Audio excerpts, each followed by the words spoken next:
our game is it's interesting. We are all playing basically flawed people. We all met up in college 10 years ago, in the year 2013, which, God, that makes me feel old saying that out loud. And we all played a game together that we had this wonderful long campaign.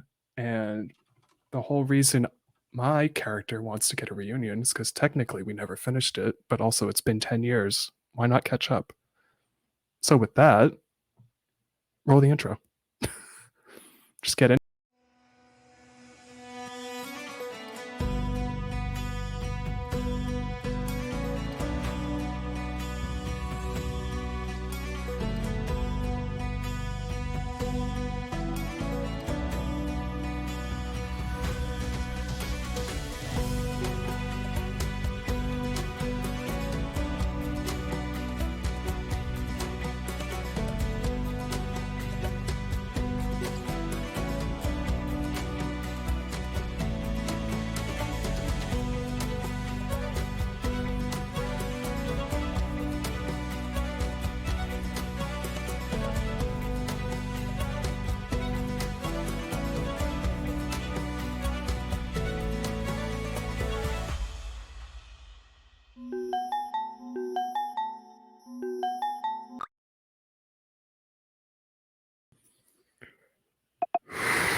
I have never been more nervous in my life to reunite with people I have not seen in 10 years. Like,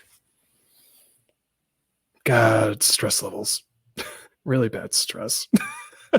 At the same time, I mean, it's been 10 years since I last saw them, and 10 years since we never actually finished our game. Like, we kind of got near the end, and then we just didn't finish it. It's like one of those games where you just take so long to get to the finale, and it's then you look at your clock and you're like, why is it 7 hours later?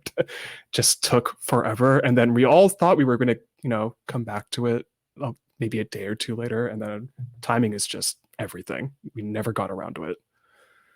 And yet that was still some of the best memories I had during that time. That was a lot of fun. God, I'm so nervous right now. I am so nervous for one of them to hop on the call.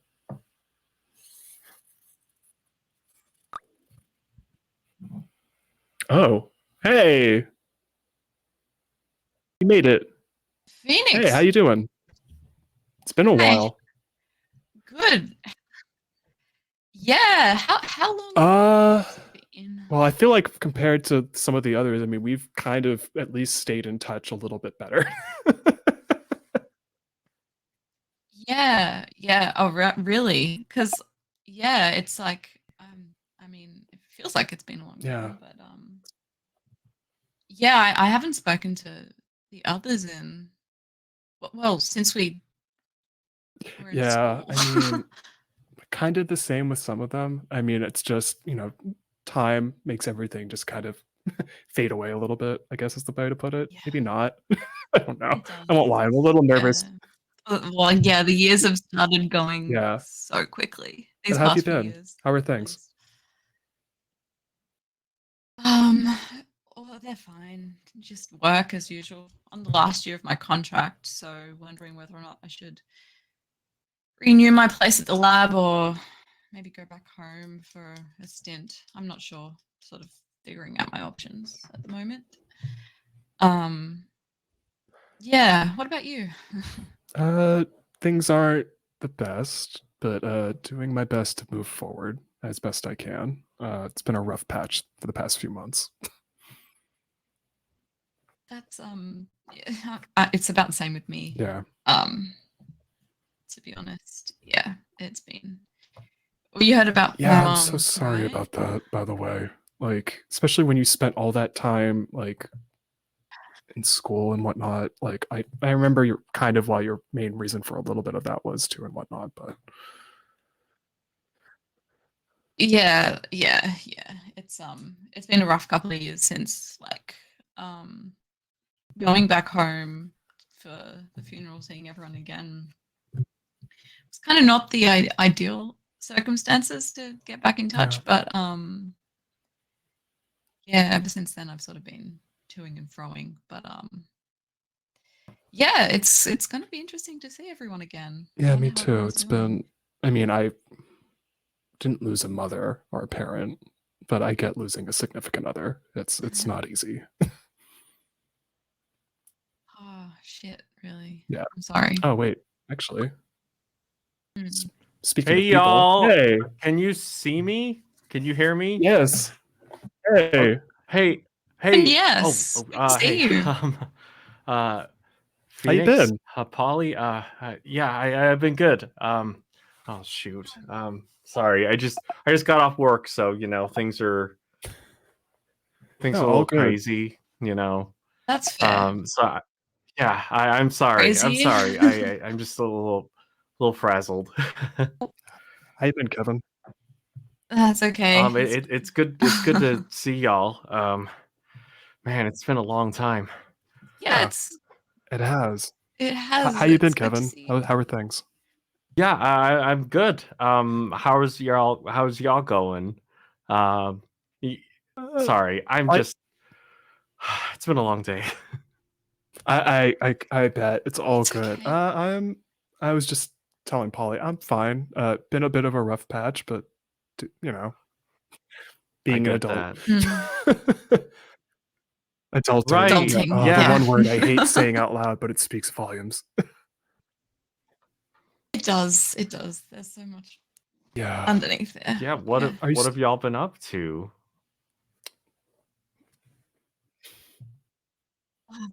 Working mostly either from home or at the lab, trying to Oh figure my out whether or not gosh, that's I was amazing. saying to mix renew my contract.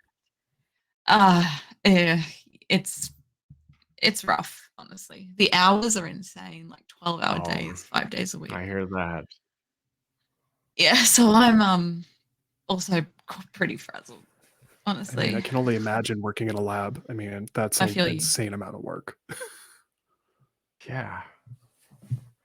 Yeah. I'm still their own girl as well. Oh, actually, hey, Oh, you're muted.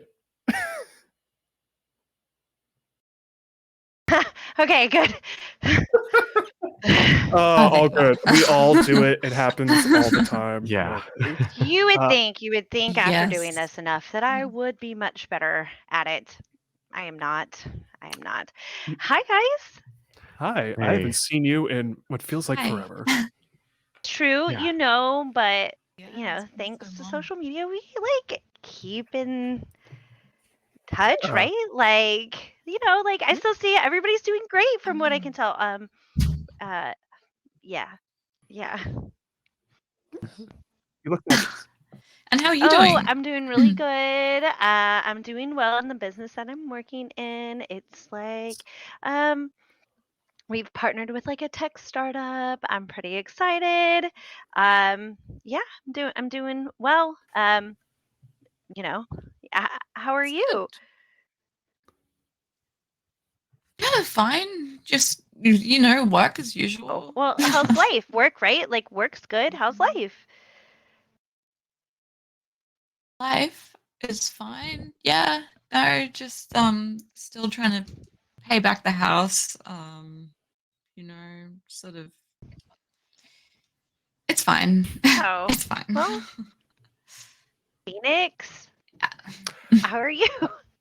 Uh, I'm I'm good. It's been a bit of a rough patch lately. But I'm okay. Still trying to make acting work as a thing. I mean, it's New Oh, York. Gotta Mm. keep trying at gotcha. least. It's a bit of a struggle, but Mhm. I'm still me. Good. How about you? Good, good, good. Busy, just working a lot. Recently divorced, so just trying to like live it up. Cause Mhm.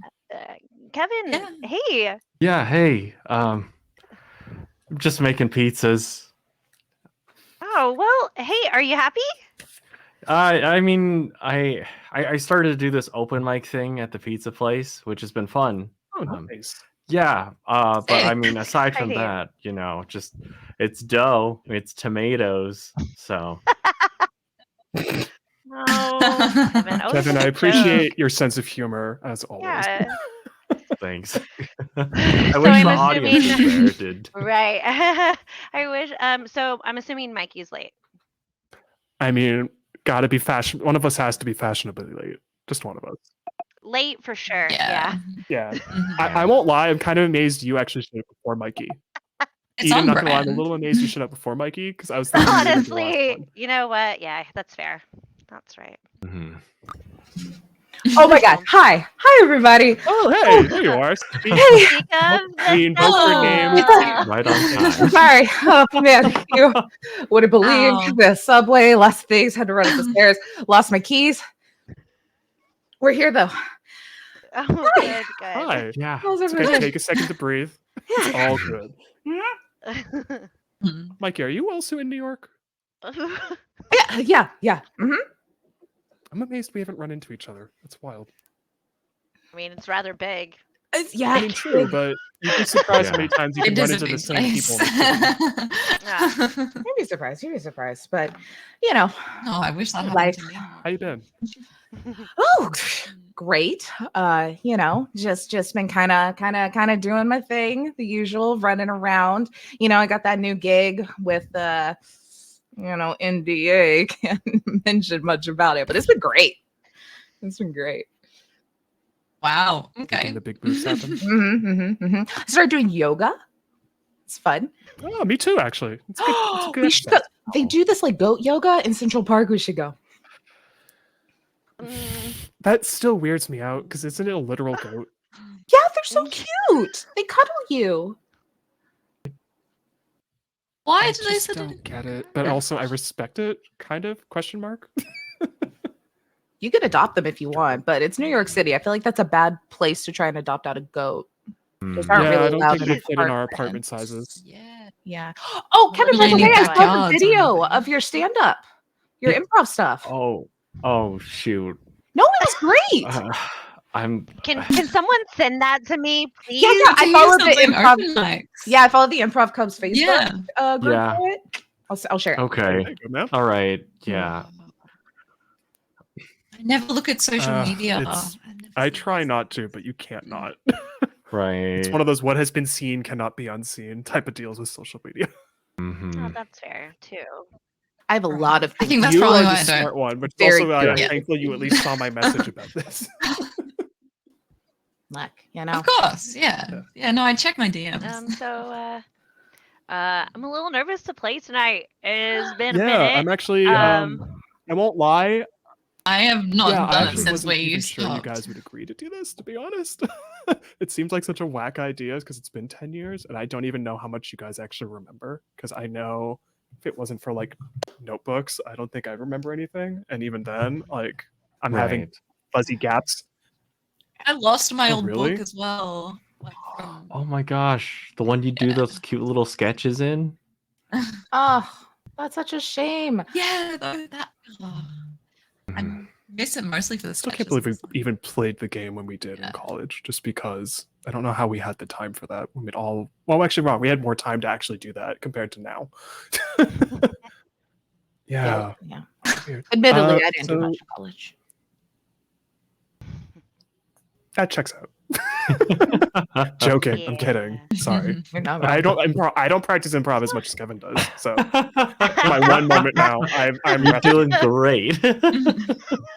so I had a weird idea. If you're all up for it, obviously I want to. Okay. Technically, we never finished the game, which is understandable. That took way too long, and also I think I was in over my head, so I apologize for that. I kind of wanted, if you're up for it, and I know most of you probably don't play stuff all that much anymore, but like how to talk about this? I was in my going through my partner's stuff just because, and I found like this game I'd never heard of before, and that's why like obviously I asked permission when I gave it to you guys. You all have like a thing I mailed you in the mail, like with a dice in it. Yeah. Don't touch that yet. We'll get to that in a minute. But like, yeah, I figured if it's not crunchy, it's more light it'll be easier to just give you a sheet and be like, trust me, all you need to do is follow these few things and you won't have to worry about it.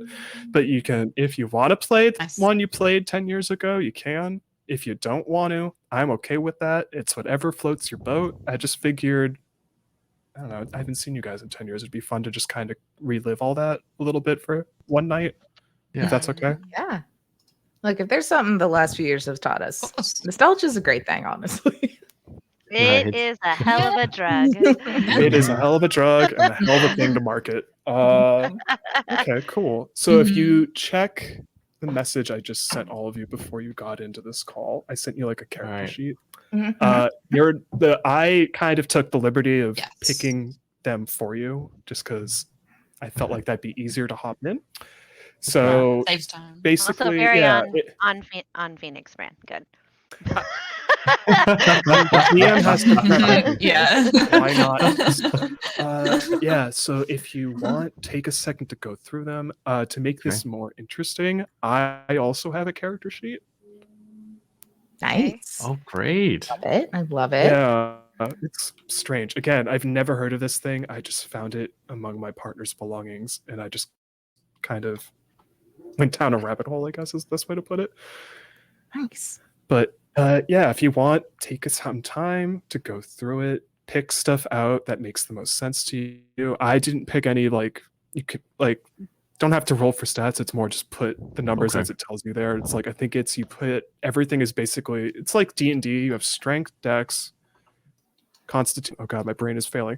Willpower, charisma, or wisdom, charisma. I'm forgetting one of them. My brain broke. I need to look up the character sheet Intelligence, because I don't wisdom. remember. Intelligence. Thank you. Yeah. Thank you. The one to say intelligence who's the smartest one in the room. Thank you. What? I guess it's like Stop 2 across the that. board, and then you can put 2 points wherever. And then Okay. you get to decide. This is a little more freeform. You can look however you want to look. Apparently, gives you like examples, but you can basically make your character Oh, sick. look however they want. Oh, sick. But yeah, like I feel like if we want, we can do it this way. We'll go one at a time, I guess. Yeah. Whoever wants to present theirs and say what one they're playing out loud and read the description of it, by all means. Or if you want the GM to take the full reins, I can do that too. But I think it'd be more fun if you guys read them out loud. Nice. And we just I like love that it's nose goes. That is very. wait. Wait, what's going on? It's you. Hang on, did you send it in the group chat? Or to my You needed to email? say that for me to key into what was happening. Read your sheet out loud, the one I gave you. Oh, okay. Okay, I've got. They're not called roles or classes. They're called paragons. But yeah, Yes. which one are you playing, or which one did I pick so the others can know what you're playing? Is what I meant to say. Okay, so it would be the emotion night here. It looks like Okay. it says emotionally engaged when you're feeling your sacred emotion at 1 or above on your scale. You may add your D8. So for yours, Ooh. go to where the illustration is on that character sheet. Oh, and then read the okay. description on the right side. Nope, sorry, that's I my fault. see. I see. I'm rusty Love at this, and I've not done this in a while. These orders of knights are the world's greatest warriors, each devoted to one of the 8 sacred emotions, whether it be joy, hate, or fear. If they feel it, they can use it to fuel the power of their sentient arcane weapons. Oh my gosh. When consumed by their sacred sensation, ooh, I like that. They're incomparable warriors capable of miraculous feats. Nothing can stand against their blades. Armies, mountains, not even ideas. They can defeat anything except the passion which drives them. Okay, Yeah. I'm about it. Gosh. Oh my gosh. Super intense. It's Yeah. like something that you would have fun with. Yeah. So yeah, what you can do That's is incredibly you have a cool. couple things. Obviously, do the stats as I said. It's like 2 Mhm. across the board, and then you Right. have 2 to put wherever. If you want to have 1 at 4, it gives you a recommendation on where to put stuff if you want. For your, I guess the way they put it is you have a sentient weapon, which that's hilarious. Apparently, Yeah. it talks. It can be whatever voice you want it to be, I guess. And Ah, so Whatever you throw at me, I will deal with it. You get Okay. to pick what kind of weapon. Like, yeah, I That's so know. next I guess it level. goes on the lines of like your weapon is either sharp, heavy, or esoteric, which I'm not Mhm. even sure I said that word correctly, but I said it. Or it can be something else. And then I guess for like how you look, it's whatever you want to put down for like your character description. I'm not going to say Great. no to it. So, okay, as far as looks go, I was thinking I've been playing a lot of games lately, and I'm feeling like kind of like a black gray, maybe a little bit of leather going on, just essentially, like, I don't want any symmetry, You're gonna have a piece here, a piece there. Everything is not quite gonna match, but it'll all work. Okay. Trust. I mean, I trust you. I mean, hey, I trust you. Don't worry. Great. And then, like, as far as the weapon goes, I was thinking it would be great if, like, I don't know, so I've been watching a lot of old comedies lately too, and so like I always love, like, go back to the basics. Bugs Bunny, all that stuff, giant hammer, let's go. You just gotta sometimes you just gotta smash something, right? So I mean, I love a giant hammer. I think that's always a great choice. yeah, and you said I Mhm. can come up with the personality for you to play. Yeah, for your arcane sentient weapon, Oh my which also you gosh. need to pick, I guess, an emotion that you basically fuels that sword, or like it fuels you and your attacks. Okay. Okay. So like I there's like a second sheet on there, I think, that has like a Oh full-on emotion yeah. wheel. Just pick which one makes the most sense to you, and then we'll go from there. Okay, I'm really digging, just because this is the feeling when everyone goes up on stage in the open mic. Just anticipation, just the feeling of how's this Okay. gonna go. You step up, you say something, Yeah. you could bomb, you could have that horrifying silence. You might get a cough here and there, but every now and then you get that laugh. Oof, feels It's amazing. so it's both. It's interesting because in my head I think of it almost like a little bit like anxiety, but not really, because I know it's Right. not that. It's more just those like nervous jitters. Like on the way. Yeah, Exactly. just like nervous jitters. Yeah, it's like, Yeah. okay, so I think of jokes as like, that one theory, Polly, I think you would know. It's about the cat, right? Where the cat's in the box Oh, and Yeah. you don't know. It's like, and until you open it, you don't know. And I was thinking anticipation. Exactly. It's like, until you say Mhm. the joke, you don't know if it's gonna get a laugh or a cough. Right, If it's there. exactly. So, Mhm. Yeah. Cats in the yeah. box. it's Mhm. called. Isn't it? What is it called? Schrodinger's cat. Is Yeah, the cat alive? Is the That cat not sounds alive? right. Yeah. Why right. did they have I'm to always going to like? assume the cat's alive. Yeah, but why did they have to make it alive? Why could it? Is it there? Is it not there? Like an inanimate object? Like I feel like it's a little rude to make I it know a exactly. living thing. Yeah. It could have been like, Yeah. is Mhm. the rock in the box or is it not? It's the same effect. Right. Guess it I raises was the gonna say, I stakes, feel like, doesn't yeah, it? it would make it, yeah, raising the stakes is a perfect way to put it. Polly, thanks. Yeah. Yeah. And then for your sheet, oh god, I just lost it on my computer again because there's too many tabs open. I guess you pick. I want to make sure we do this correctly. Oh yeah. You get equipment that you can pick as well. Pick one of them, and then Okay, great. oh yeah, your weapon's main trait you can have. It can be brutal, fast, or elegant. There's stuff that will come in if you roll like a 6, I guess, that can cause it to make Oh something my special happen. gosh. Okay. And then yeah, you have a bunch of stuff to go through. So just take your time to Yeah. go through it. I think I trust you. You're just- good with improv. You're good thinking on the fly. I trust you. I appreciate. I think, like, Mhm. brutal seems like it'd be too obvious because a hammer, brutal, you're smashing. But like, I think being fast, a fast hammer, I don't know. It just speaks to me right now. And if feel we like that needed to goes with, like, build a quick house hit. real quick, we It's fast. right, exactly, in that motion. too. Also, nothing is more Absolutely. fun in a game than a giant hammer that's quick. Exactly. Yeah, especially a Bugs Bunny like hammer. Oh yeah. Yeah, because that Yes, hammer it is is. quick. Literally, what's up, dog? Whack.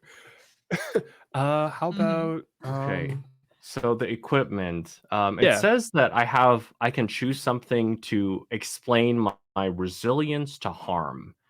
Yeah. And I kind of like the uncanny danger sense, but I was thinking like maybe it could be similar to that, but instead of it just being danger, it would just be like reading specific like people. I'm just kind of like when you're in front of a crowd, you're talking Oh, to yeah, people and kind of just like a like Sixth Sense a little bit. Yeah. right, exactly, and just kind of Yeah, let's do feeling it. like That's cool this to is me. someone that I can pick on a little bit, or this is someone that I can ask a question and it won't be the most depressing thing ever. Just Yeah, stuff that's like fine. that. Yeah.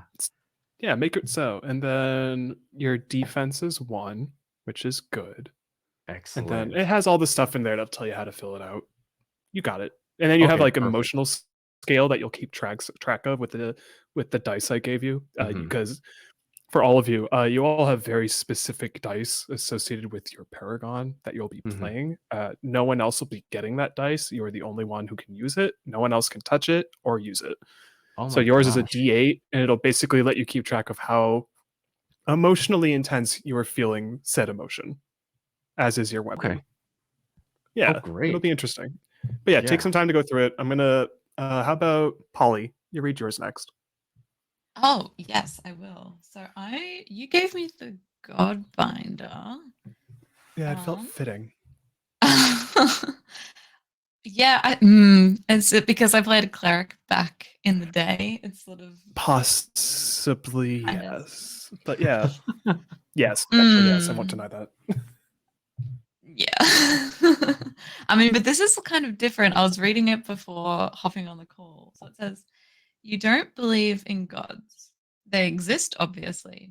You owe the fire god for that time he burned that fortress. And you've got that favor from the god of the wild when you saved her rainforest. But believe, that's a strong word. You don't believe in gods. You believe in tools, useful tools. Because if you think about it, the difference between cleric and demonologist is the same as the one between freedom fighter and Yeah, it's a little of terrorist. extreme at the end, but basically you have gods that are ready to answer your beck and call, but also I guess you can accrue debt with them and you kind of help them out to Yeah. get rid of it.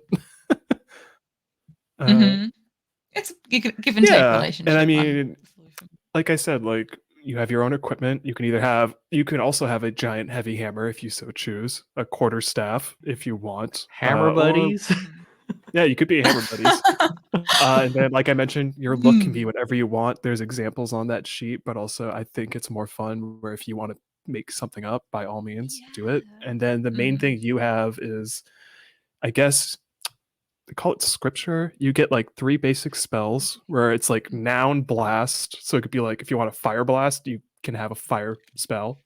You can Yep. heal people for like 1 health, and then you can detect noun of whatever that noun specifically is.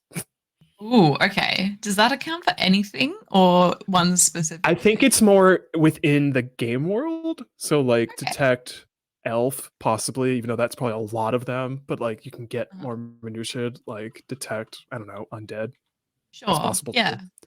And Mhm. then you can pick your god who both works for you and you kind of work for them.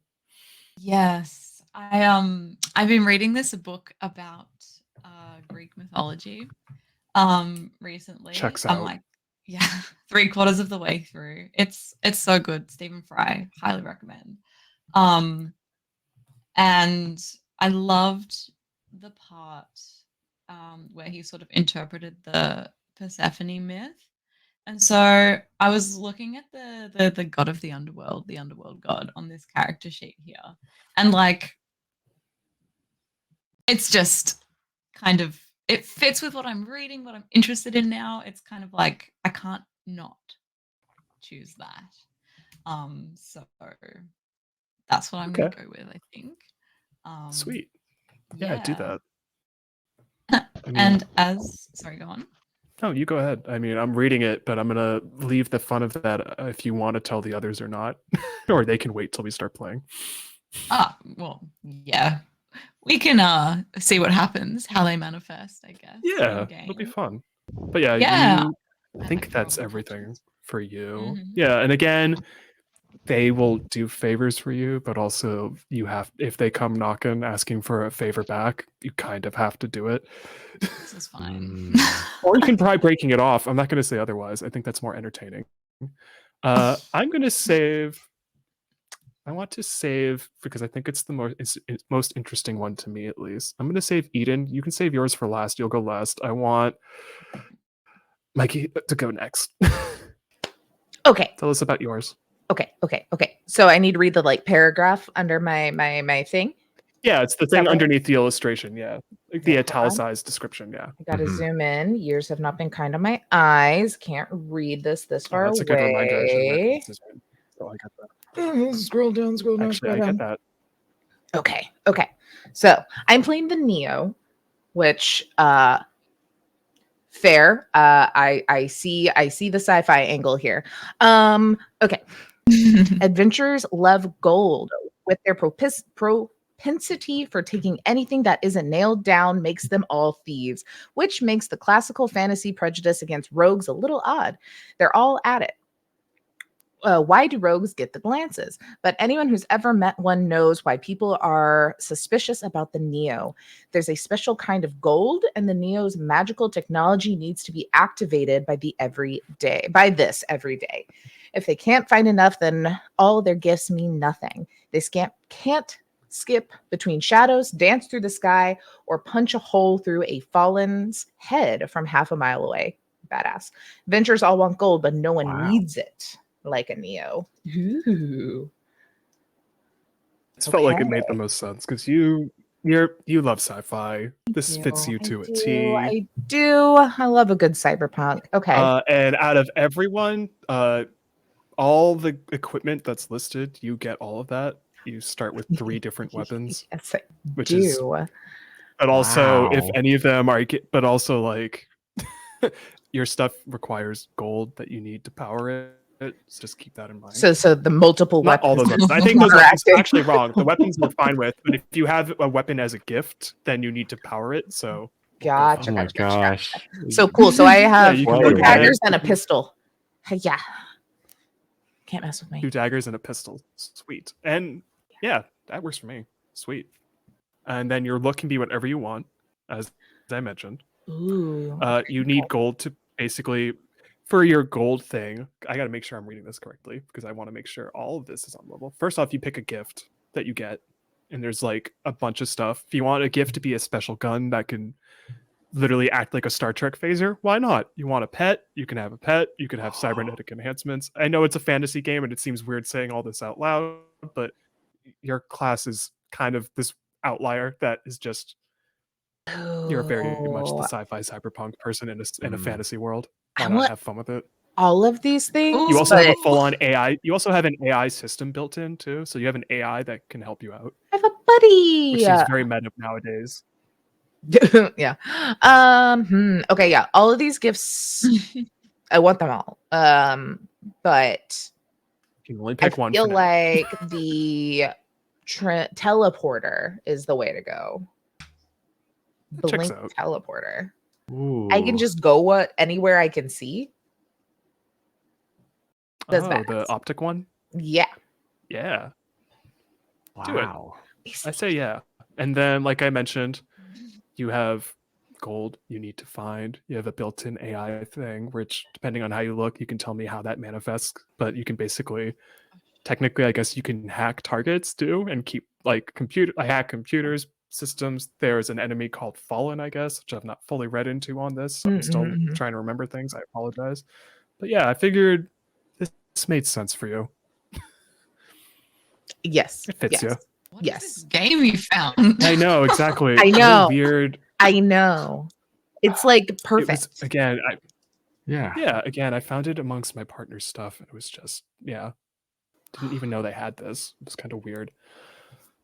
Eden, tell us about yours, Yes. which we will have a talk about.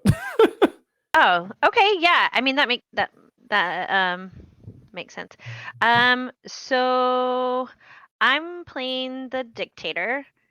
Um, this is what it says. This is laminated. Of course. Laminated. Cool. Okay, you're better than I am. I'm reading it off a computer screen.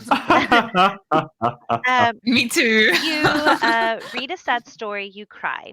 Do you think that's sinister? As if someone has artificially taken over your emotions? Of course not. That's just what art is. Anyone who's ever met a dictator would disagree. By performing, they alter other people's emotional states. Dictators play people like a musician plays a harp. They can pluck the strings, they can snap them. They're like bards if everyone was fucking petrified of bards. As weird as this maybe sounds, I felt like it fit you very well. In a Thank good way, you. you're very good with words. Yeah. You were in college, and I just, as weird as that Yeah. sounds, and I apologize, but yeah, it's felt like it made the most sense for you. Well, thanks. I appreciate And that. If then, only as mentioned, for everyone else, you can look however you want to look. So by all means, you have one piece of equipment you can pick, which is either a dagger and ranged weapon, a rapier, or the dramatically named magical death touch.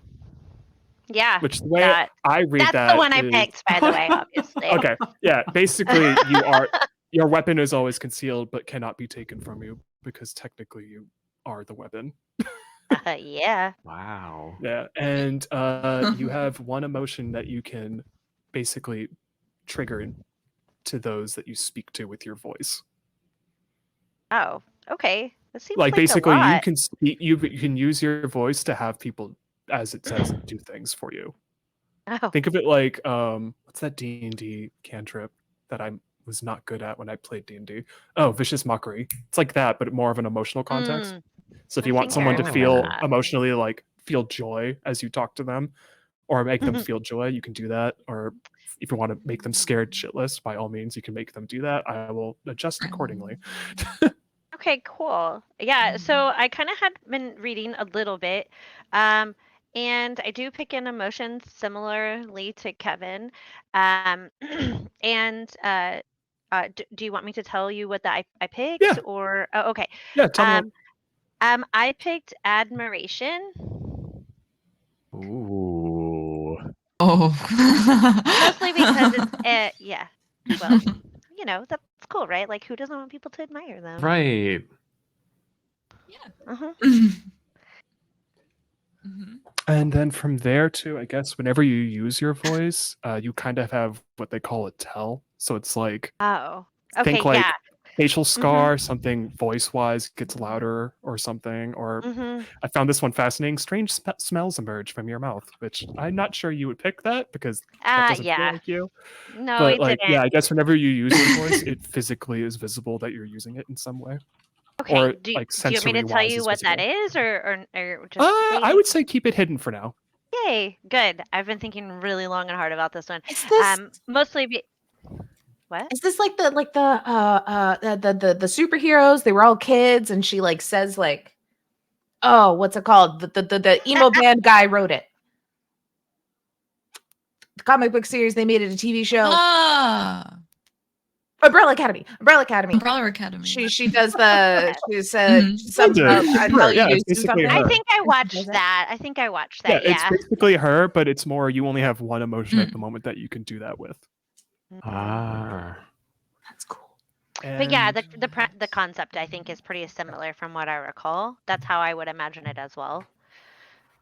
also, just because I had you last for a reason on this. Technically, you can use your voice on everyone else who's playing, but I wanted to check in first and see if that's okay with everyone. Yeah, Yeah. whatever. Yeah, bring Yeah. on fun. Really? Yeah. You guys understand Yo- that's like yours a lot has of a power, lot of right? leeway. Yeah, you have a lot of Yeah. leeway with yours. Yeah. So Roll if you a want bunch to, you of- can use them on the other players. All right. And then Mhm. we don't have a fifth. Well, technically, I'm the fifth player, but we don't have an additional player, which is there was a class called the Fool. They all deal with luck. It sounds cool. it's just rolling another d6, but we don't have another player for that, so it's fine. We'll just take that one out. And then for me, I'm Mhm. just should I go into mine, or should I keep my secret? Yes. No, please tell us. Okay. I mean, you get to play. That's It very is the different than how it was before. Right. Yeah, it's dramatically right. titled is the thing. You're just It's doing all the called work. The Master. Who rules? The Wow. master is the magic user as a reality manipulator. Sometimes you change the laws of physics, sometimes you change the laws of the game, sometimes you change the laws of fiction. The rules rule and you rule the rules, and you never ever cheat. Ever. Interesting. Yeah, I'm not reading Nice. the last few paragraphs. It's basically, who as a DM hasn't fibbed at least once or twice? Come on. Right? Right. No, Doesn't that, add for some yeah. interesting Yeah. moral quandaries, possibly. Yeah. Yeah. I mean, I feel like I kind of have an idea in mind of how I want to look already, which is Oh. I already know for my equipment, because I just think it'd be funny. It's just like a grimoire, like a big leather, like not a huge one, but like a leather bound book.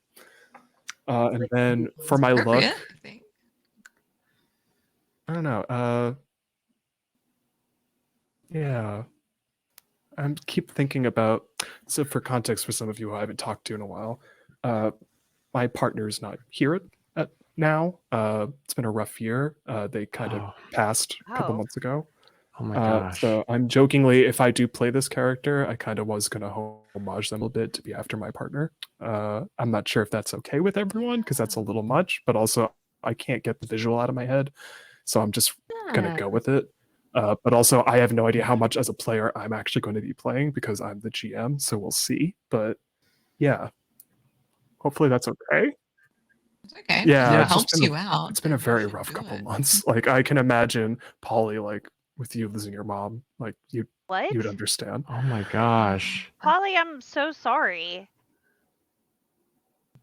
It's okay. It happened a few years No, ago now. it's still- I mean, that still stays with you. But Well, yeah, we gotta I also stay found it touch then. hilarious that apparently for I also found it hilarious for the master. They put down for looks, I could be wizard robes straight out of a 1980s kids fantasy cartoon, which is clearly D&D. That's obviously Yeah. obviously what you chose, right? Like Right. No, I did not use that. I'm not that meta. Killer suit straight out of a 1980s corporate bad guy. That's hilarious. Okay, And then Corpo. I am not picking the Wow. one that is basically 90s vampire LARP. That's not happening.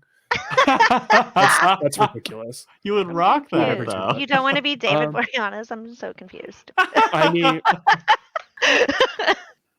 okay, Eden, fair point, but also no. okay. Okay. And at this point, if you don't mind, you can open that dice that I sent all of you. When you're all ready to. I mean, if you're still working on your sheets, let me know, but open up the dice. I didn't buy these. It came with the game. Oh wow. Weird. Ooh, that's so Yeah. cool. That's neat. though. Yeah. So actually, It's like there's a whole exactly thing what I need would to buy do, but, like, myself. Yeah. yeah. Yeah. I know. So before we, Yes. I don't want to start immediately because I don't want to jump on anyone if you're still working on Uh-huh. your stuff. But are we good to go, or is everyone good to go? I think so.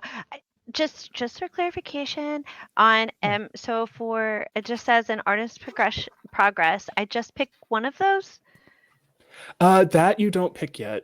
For now, it's Oh. just pick your emotion, and then Okay. artist progression. When you level up, then you can pick something within that. Yes, which will Oh, either be you get okay. a second emotion to Ah, use, or you can modify your voice to kind of have better odds against using it against groups of people.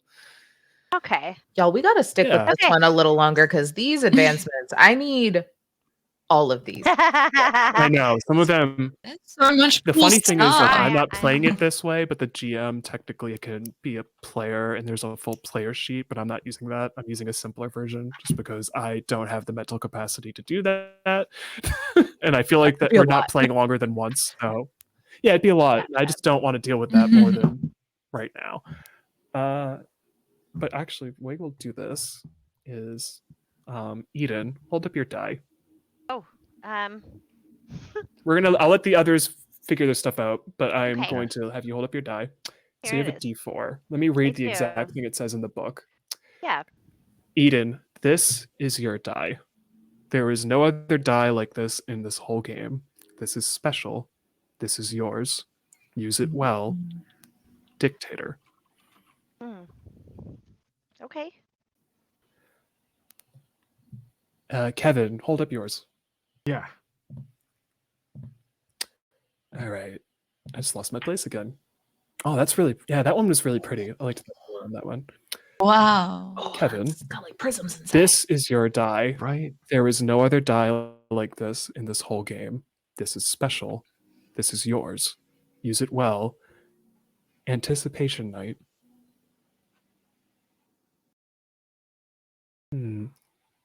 Mikey, hold up yours. Okay. And I'm gonna do like the beauty blogger. The most. No. Can't even tell. I mean, you have been doing that for a while now, kind of, or stuff like that on your socials. Yeah. I've been watching a little bit. You know how to frame your shots. You're very good at it. Thank you. This is your die, Mikey. There is no other die like this in the whole game. This is special. This is yours. Use it well, Neo. And Polly, hold up yours. Oh, there we go. Ooh.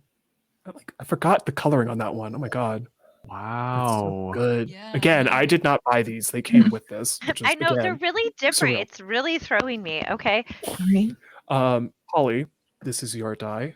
There is no other die like this in the whole game. This is special. This is yours. Use it well. Godbinder. And we don't have a fool, but I want to read it out loud because it made me laugh. It says, for the fool, if there was one, it says, "This is your die. This is exactly the same as every other die in the game. There is nothing special about this die at all." I appreciate Use it when- flippantly. I appreciate how it has a bit of a sense Yeah. of humor about it. Just pull it out of And Monopoly or for- something. Yeah, exactly. Yeah. And then all it says for mine is, "This is mine." Ooh. Oh, that's your shirt. You get the D20. Yeah. Oh, Yeah, wow. the D20. Is everyone's sheets filled out? Just to Nice. double check. Yeah. So I'm kind of ready to get into it. I think so. Yeah. Me too. Okay, so what we're gonna do? Hold your die. Oh. I'll do the same, Okay. Okay. and I want you to trust me for a second on this because this is what it says in the book. Hold your die. Close your eyes. No peeking. I saw that. All right. Yeah. You got me. I saw. And then on the Why am I count not of three, surprised? we are all going to slowly bring it down to the table and release. So I will do it as a 3 count. First roll, first roll. Well, actually, wait. I'll say it this way. I'll do it 1, 2, 3 because 3 count. My brain did not compute that. So we'll do it 1, 2, 3. So 1, 2, 3, and release. And as all of your eyes are still closed, as is mine, we're going to take a 10 to 15 minute break because things get very, very weird when we get Good, I have to back. feed Frank.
Welcome back, everyone.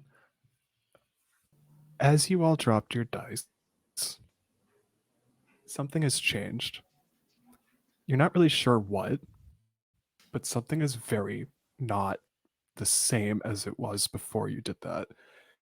So, with that, and to take a cue from a good friend who's also currently running this, I have some questions I want to ask in regards to that.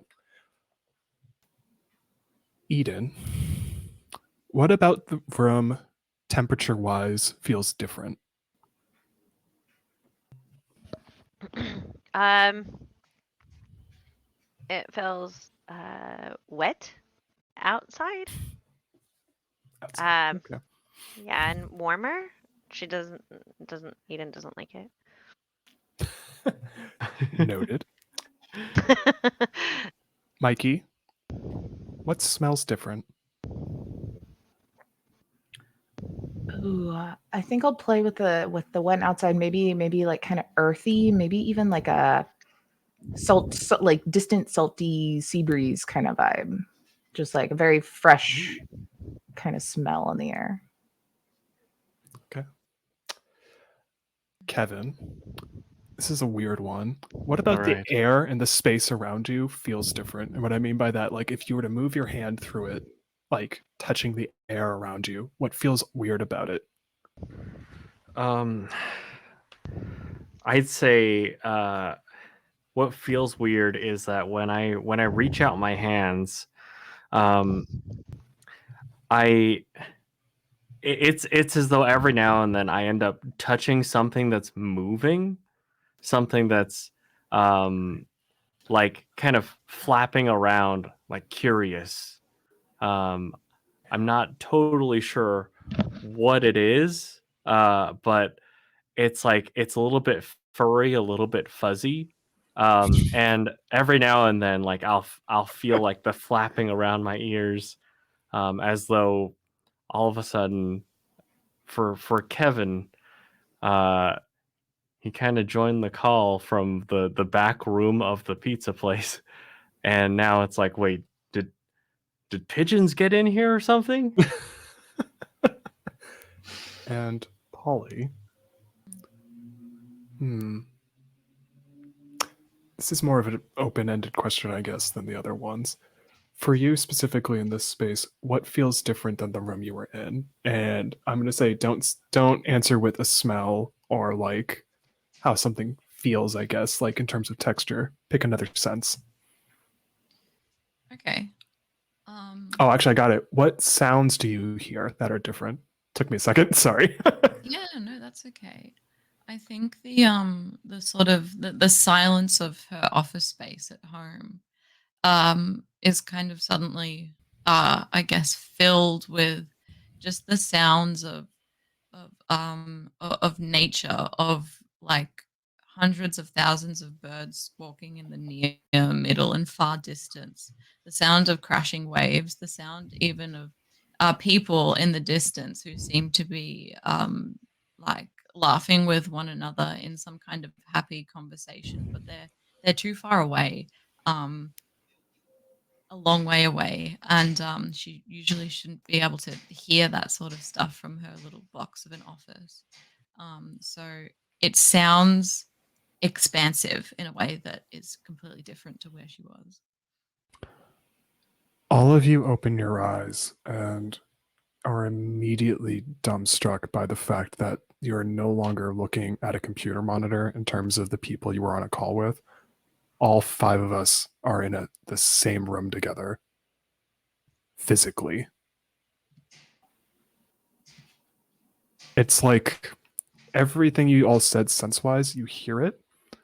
This room you're in, it's kind of like, to go off of what Kevin said, it's kind of like stuff is shaping before your eyes. It's like a room being built piece by piece. But you can hear nature, you can smell it, you can feel it. And to quote The Wizard of Oz, you are definitely not in Kansas anymore, Dorothy. Mhm.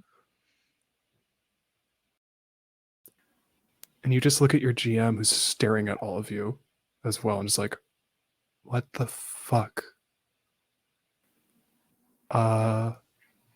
Guys, what the fuck? first off, hi. I'm physically like I actually walk up to one of you and I'm gonna say it's Mikey. I poke you and you literally feel me poke you. I'm like, oh my god, you're actually real. This is fucking weird. What the hell? And then I poke you again. We're all seeing this too, right? I'm not the only one. Yeah. Yeah. No. You I'm don't seeing it. look like you. I still look like myself as the GM. The dice has not been Oh. grabbed yet, Oh. but thank you for that. But for now, you just see your GM and you see everyone else in the room you have not seen in maybe a few years or even 10 years. You're all in that same space.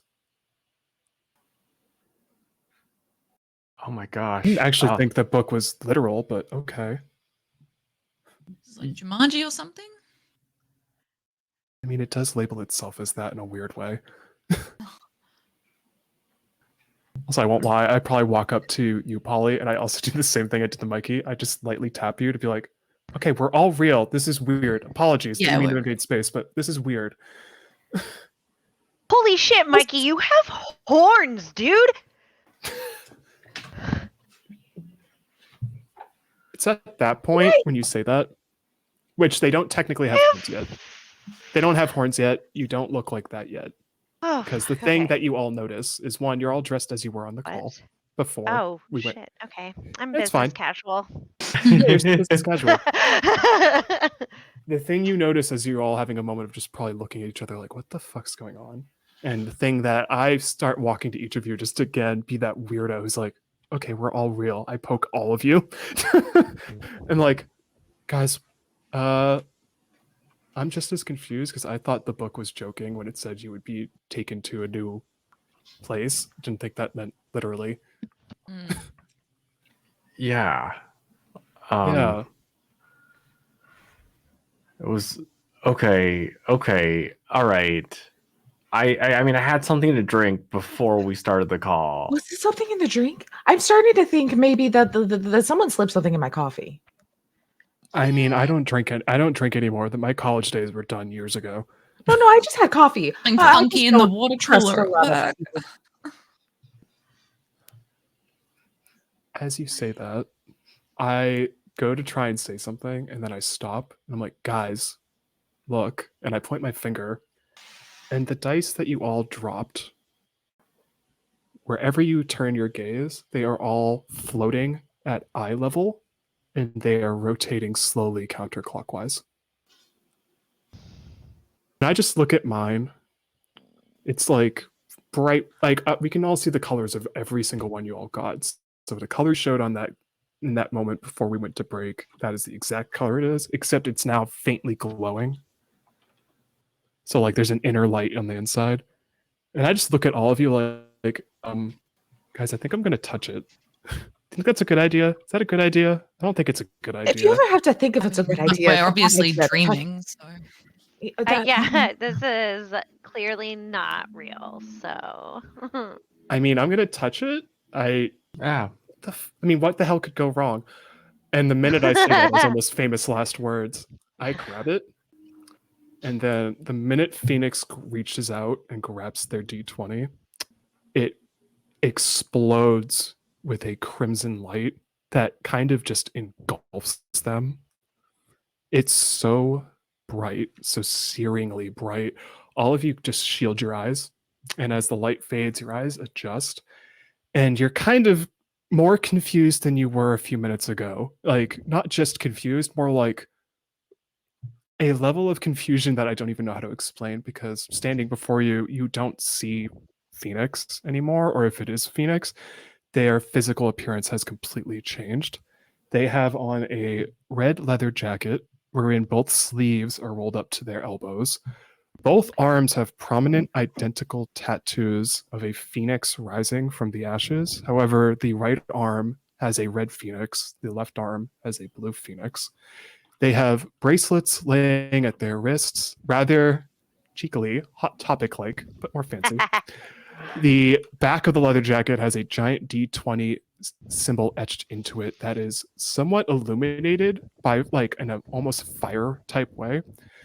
Underneath the jacket, and the part that all of you are kind of just staring at a little bit more is underneath the jacket, accentuated by their newly developed curves. They have on an ombre dress that is pitch black at the top and gradients to a beautiful crimson red as it goes down. Underneath the dress, you briefly catch the glimpse of the most typical 1970s style punk rock thigh-high boots you can imagine. They are rocking a long, curly haircut with a heavy undercut on the right side. Their hair is a very specific, and I wrote this for a reason, manic panic rock and roll red. And they have a Ooh. piercing on their left ear, a nose ring piercing, and clutched in their arms up to their chest is a leather-bound book with the D20 sitting on the cover. And they just, after that happens, they stretch. And they're like, oh my God, guys, that was a rush. And they're looking at all of you as you're just staring at them. Is something wrong? Not wrong, just different. In what way? Just this. What was Phoenix's partner's name? Her name was Zoe. Of course it was. And I would say, because in my eyes, I felt like I probably kept in touch a little bit better with Mikey and Polly. You would know what she looked like. Just That. Guys, what? Nope. somebody. Face I haven't seen in a while. Okay, does anyone have a mirror, I guess? And then the minute I say that, a full length just appears out of nowhere. As this room, as described by Kevin, with stuff kind of lightly touching here and there, you can feel things moving around the room, but it's like you don't visually see it. It's like a room is constructing before you. And I just see this mirror like, where the fuck did that? And I walk right up to it, and I just stand there for like a solid 30 seconds and don't say anything.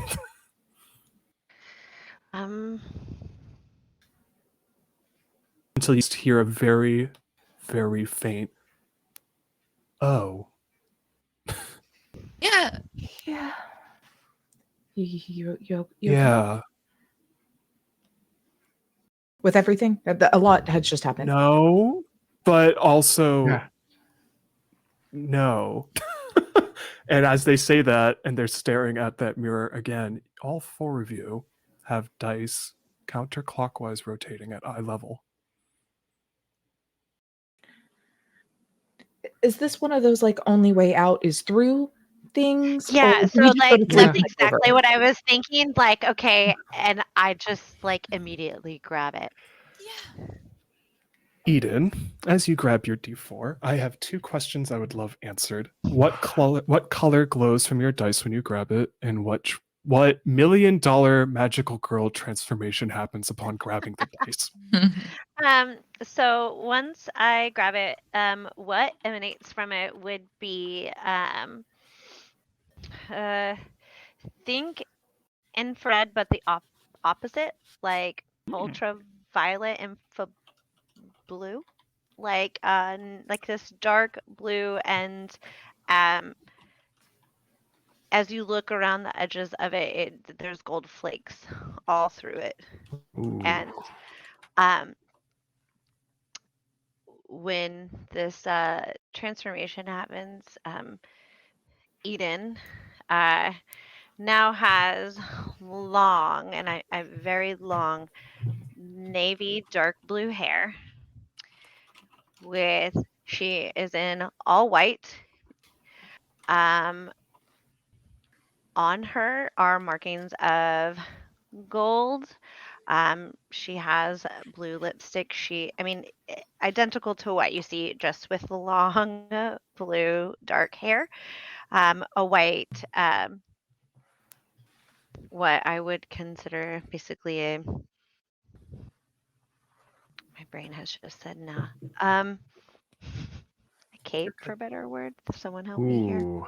Like a cloak? Clerk. Thank you for that.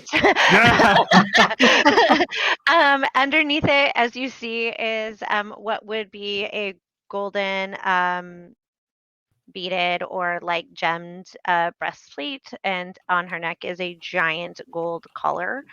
And on top of her head are golden antlers. And the makeup is actually identical to what you see here. I just have long blue hair, and she has when she comes out, she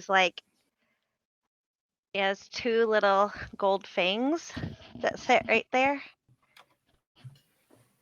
And she's like messing with them, and she looks at her hands, and her hands are as if they had been dipped in gold. And when she pulled them out, it is just beautiful and unsettling. As that happens, I stop looking at the mirror because I'm just like, I can't stop looking at something that clearly is real. I just got to accept reality. I see all of that happen for you as everyone else does, and I just walk up to you and mildly invade space for a second and just kind of do that thing. I'm like, we both probably do this where we just kind of touch one another's shoulders, and then are like, oh my god, that's real. Also, oh my god, you look fabulous. Holy shit. Also, your tooth is fucking gold. Literally, like you have two gold teeth. Ew. Are those real? And I touch your horns. Are they real? And like, what do you do? Like, Yep. I actually do that annoying thing where someone's like accidentally maybe holds too long, and you're like, I Hmm. feel things now. Okay, that's actually real. You have horns on your head. Okay. Welcome, dictator. No. There is 3 dice. There are 2 dice spinning in the air. Y'all look fly as hell. I look hot as heck. Holy shit. Uh-huh. But also, again, there are 3 dice floating in front of all of you. The ones who have not grabbed yet. Who's doing it next? I guess I will. Grab it. Ollie, same 2 questions. What color emanates when you grab it? And I did not write the question originally like this, but now it's just funny this way. What is your $1 million magical girl transformation? Aw. I think when I grab the dice, it's sort of a kind of yellowy green color that emanates from it most prominently. But the light sort of flickers in and out with these kind of dark tendrils of negative space um, as it sort of explodes in a mixture of light and darkness. And the way that I change is that she goes from sort of just wearing the kind of black t-shirt and jeans that you saw her in before to a kind of a black dress that resembles like a mourning garb, I would say, from the 19th century, wherein it is sort of very kind of loose fitting, highly decorated with a mixture of lace and silk embellishments and things like that. On her head is a crown of laurels, so like a kind of floral crown, and kind of pinned to this crown of laurels is a lacy black veil that goes over her face, and just sort of beyond that veil, you can kind of see how this transformation has made her face kind of more gaunt. When she smiles, it looks like there's like a skull smiling at you, and it kind of ages her up, makes her look older than what she looked like on the call before all of this happened. And I guess most prominently about her visage that sort of sticks out is that on the chest there is a kind of a big, I guess, an inlay or a brooch or I guess an icon more or less, wherein there is it looks like it's made out of like ivory or something like this, and it's of ivory and it depicts just a skeleton sort of in motion. It looks like they're running to the left side, of her body, and where the skeleton's heart once was, the dice will sort of kind of enter into there and rest there, sort of emanating that strange light to dark glow from her chest. Ooh. I walk up to you and I grab your hand politely and just kind of show it to you, like raising your arm up and making you realize like you are not as you were. And then I Oh. kind of just let it go and say, welcome, Godbinder. A little gothy dramatic, but I like it. It's a good Okay. look on you. Yeah. It's at this point, I have a very specific question for you.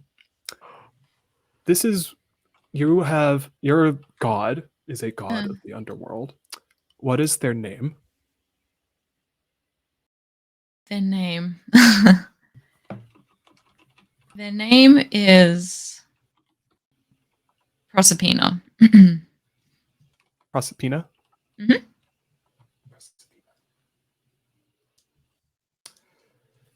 You're standing there.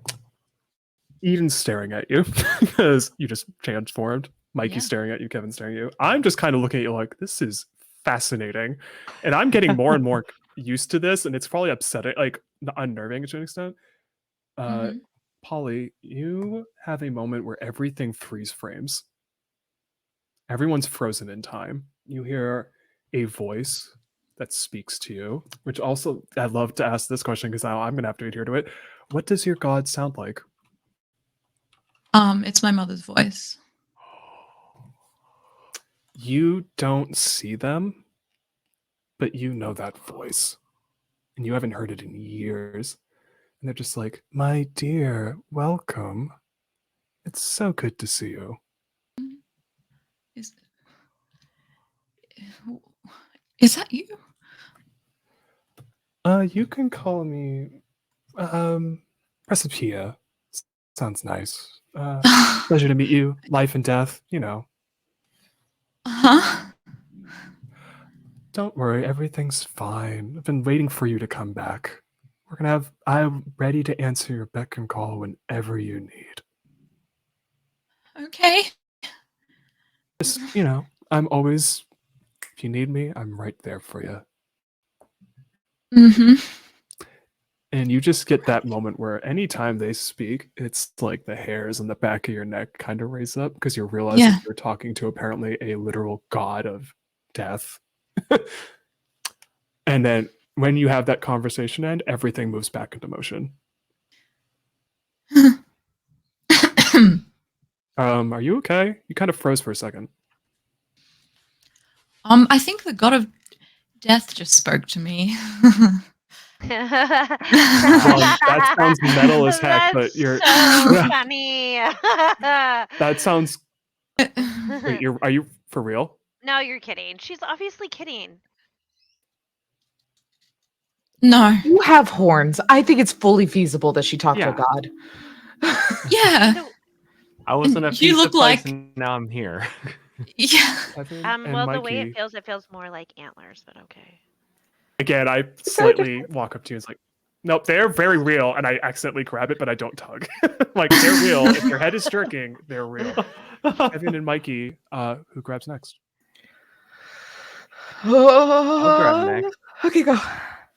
Yeah, Go yeah. ahead. Again, what color emanates from it when you grab it, and describe your transformation, your $1 million transformation. Yeah. So when I go to grab the die with a little bit of a prism in it, it's like the all the light around it is pulled into it. So then you end up seeing a black swirl going counterclockwise around it with just all the light encapsulated in the die, just like a little dot. And when we see that, it's almost like the area around where Kevin was is completely pitch black. And Kevin is used to that sensation, that feeling, because this is how it is every time he opens up the open mic.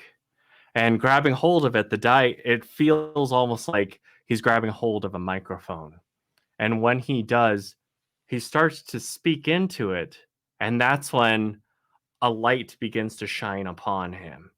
And when it does, you see the Hawaiian shirt, the blue apron, all of that begin to like it all takes on like a dark tone. Just a black takes over before rippling away into gray.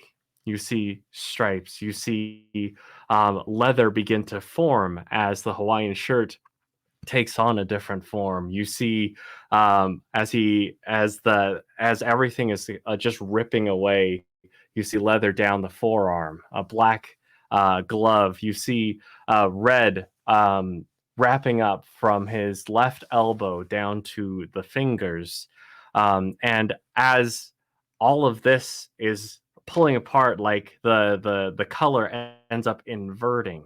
So now he's bathed in white with black on the die, black with the microphone.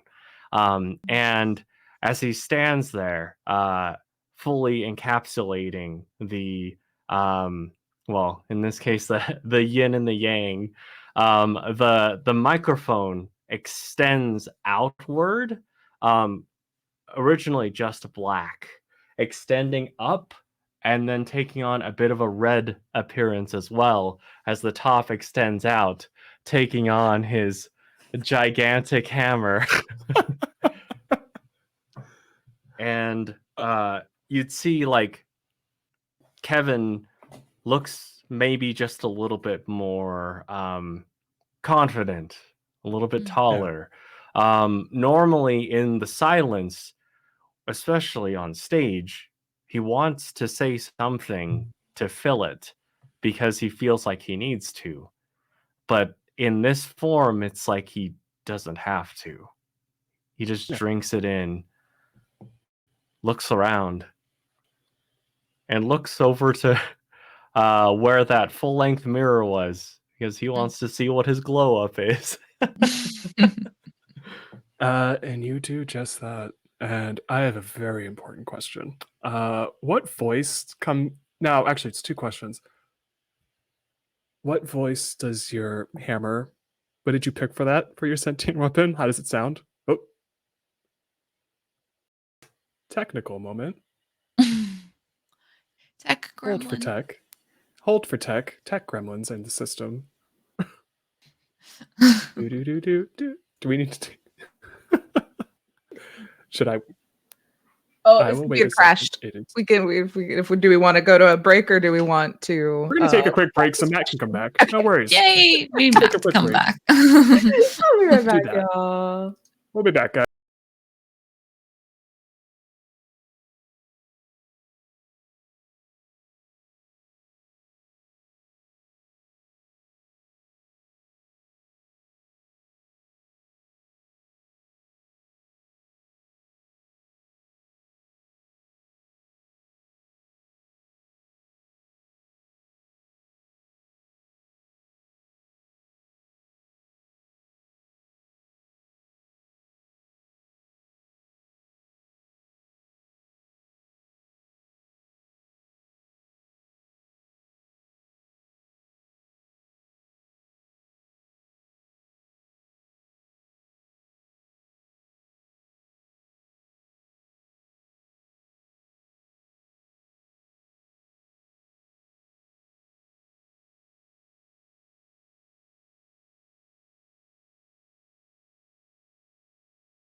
can even joke about it. Tech gremlins. We're back. Yeah. It is absolute Hey, tech gremlins happen. No worries, guys. We're back. Mhm. For Kevin, as I was asking before tech gremlins decided to disrupt the system, as it were. You have your weapon. What's its voice? Okay, so It's it's technically got you have a sentient weapon that can talk, which also I there's love a it. follow-up question after you answer the first one. perfect. So I'd say it has a very like bubbly, energetic, optimistic voice.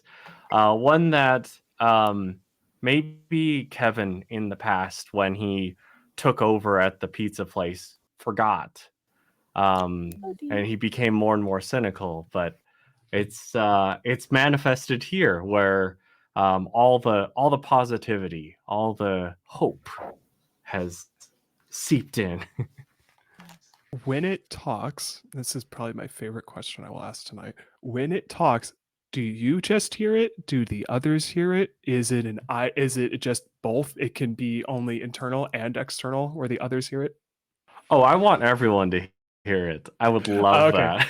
So do you want it Yes. just strictly as it's external, it's everyone can hear it and just there's no internal dialogue with you?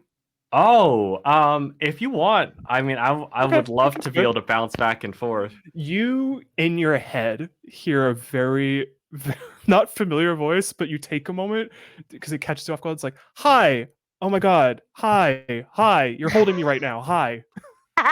Oh, I'm I'm so sorry. excited to finally meet you. This is I so should have cool. asked. My apologies. No, this is great. I'm so I'm just antsy, ready to go. This is what I don't know imagine a what's gonna dog happen would next, talk but I'm like. so excited. Yeah, I'm so excited to just see what happens. And yeah, Sure. we're gonna have I'm ready to be whenever you're ready to use me, I'm ready to just smash the hell out of it. Okay. Good. I'm glad. I'm glad you're on board. What? Do I have a name at all? I was just thinking, Ham. Weird thing to ask something that only just gained sentience, but do I have a name at all? Yeah, I like Ham. If you're chill with that. Ham? Ham time. I love it. Yeah, exactly. At that point, all of you hear this voice that just comes out and says, "Hi, my name's Ham." And you're all looking around like, who the fuck said that? Like Until Kevin you probably heard points someone at the else heard that, hammer. right? It's like, it's me. Hi, I'm the hammer. Hi, pleasure to meet you. Here to help out. Is Hmm. Yeah. Stranger and stranger. As all of us now, just look at you, Mikey. Do you know how upset I'm gonna be if y'all are all super cool and I'm just like a dude? Okay. I would Mikey, also be don't the think minute you that's say that, possible for I you. point. Dude. The minute you say that, my hands go top to bottom. Have you looked at how I look right now? Because Yeah, it's I'm a cool. lady. I mean, Well, yes, okay, I but mean also, like the non like the non-gendered version of like just a dude, like just a little guy, just a dude, you know? I mean, you'll find out. When I you would grab it. also hate that. Yeah. I'm with you on this one for once, Mikey. You see, I Mikey, like some. you're gonna look sick. I Mikey, I believe. trust you. Yeah. Live your dreams. Grab it. Closes her It's eyes. that moment of someone being like, "Join us." Yeah. You close your eyes and grab it. One of us. What light emanates when you grab it? And Yeah, as I said, think what $1 million transformation happens?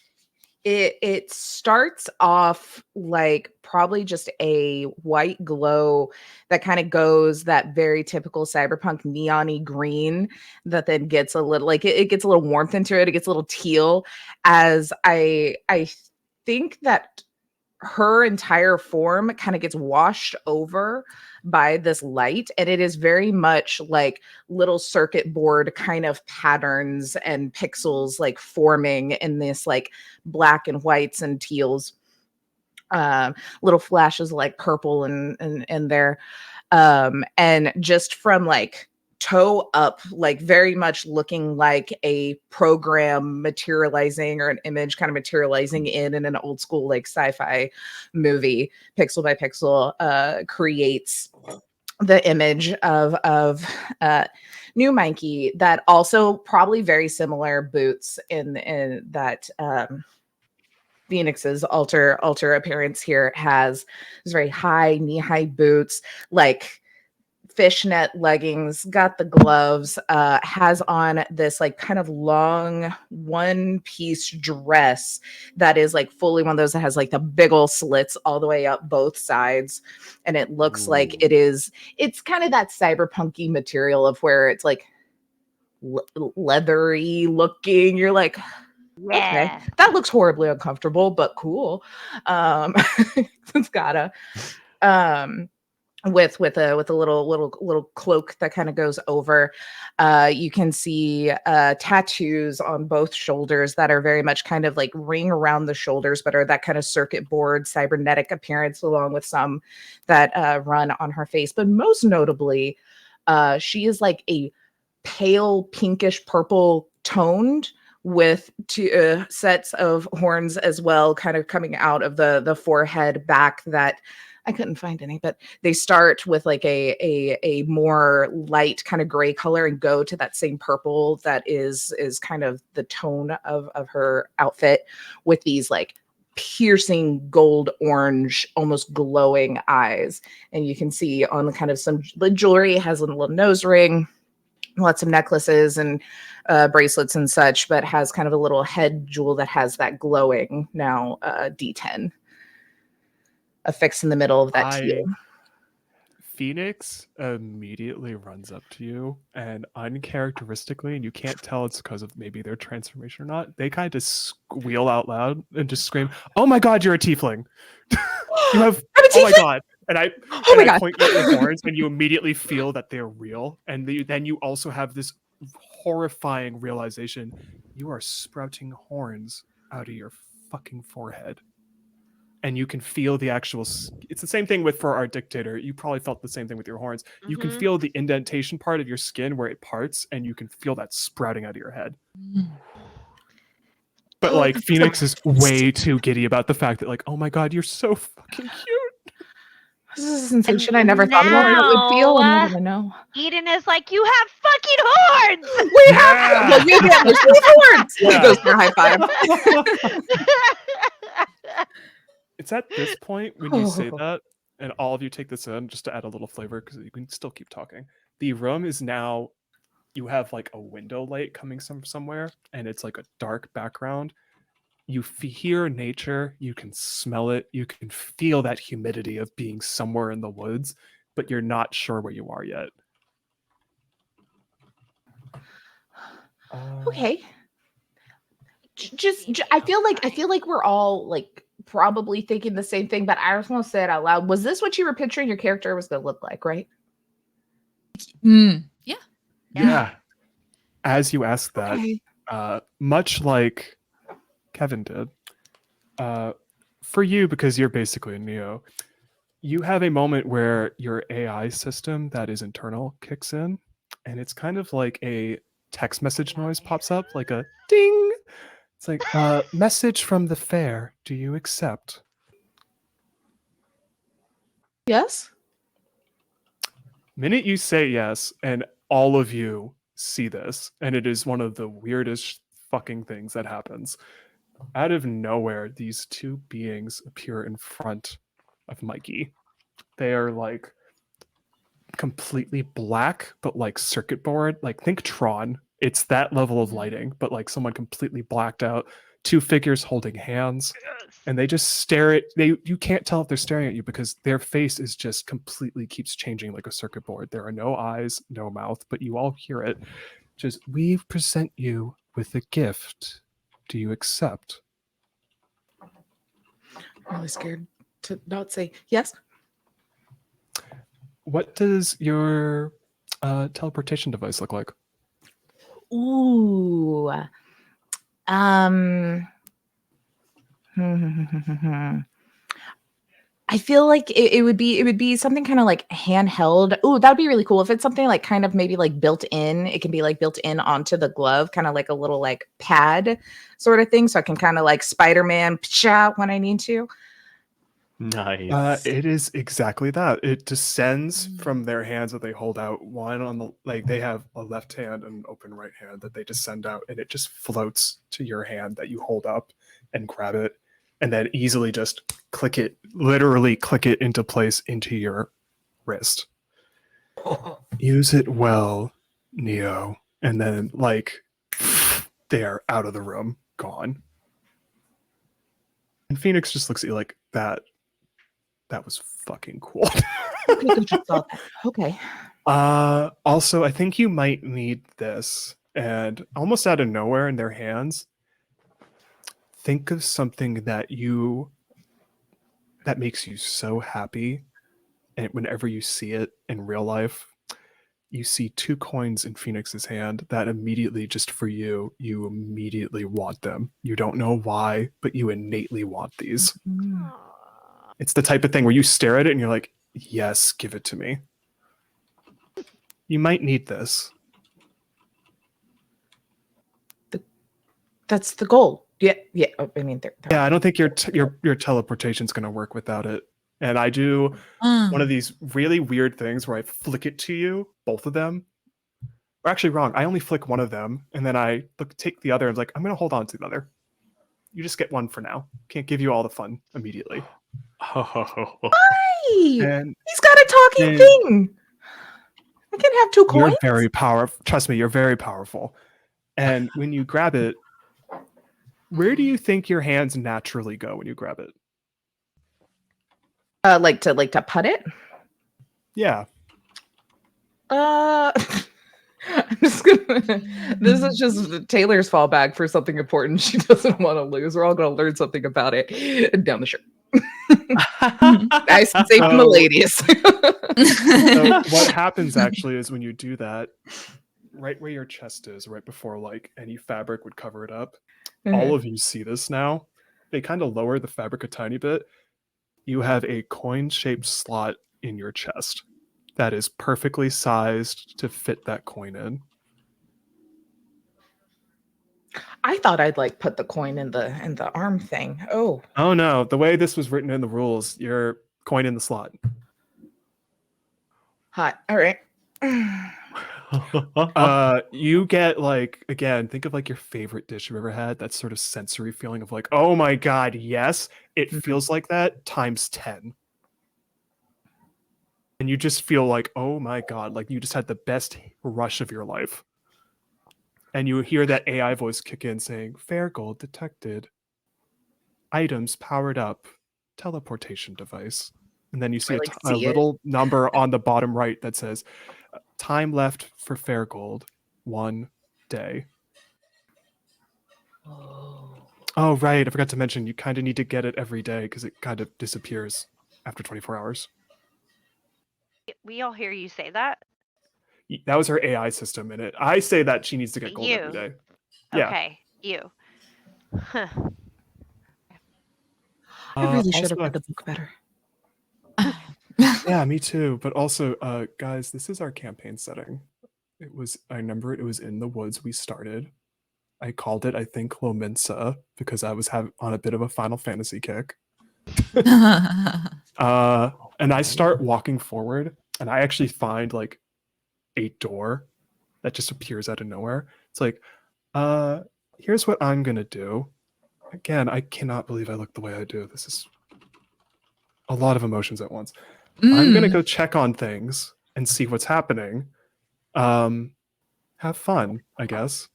Wait, you're leaving us? That's like the worst thing. You're not supposed to do that. You're not supposed to split up. Like, It's part of the game. I mean, I have antlers. She has a corn slot. Like, she's a fucking pinball machine. Like, yeah. you cannot. Yeah, that's fucking cool.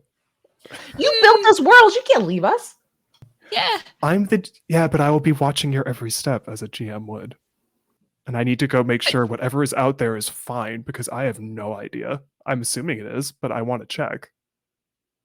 Can we? So we're just supposed to sit here in this like weird limbo room? Yeah.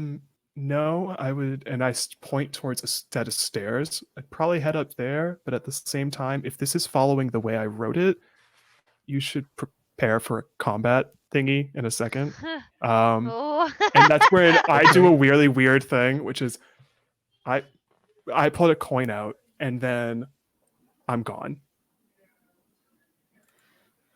I'm out of the room. I'm gone. What? She took my coin. What are we supposed to do?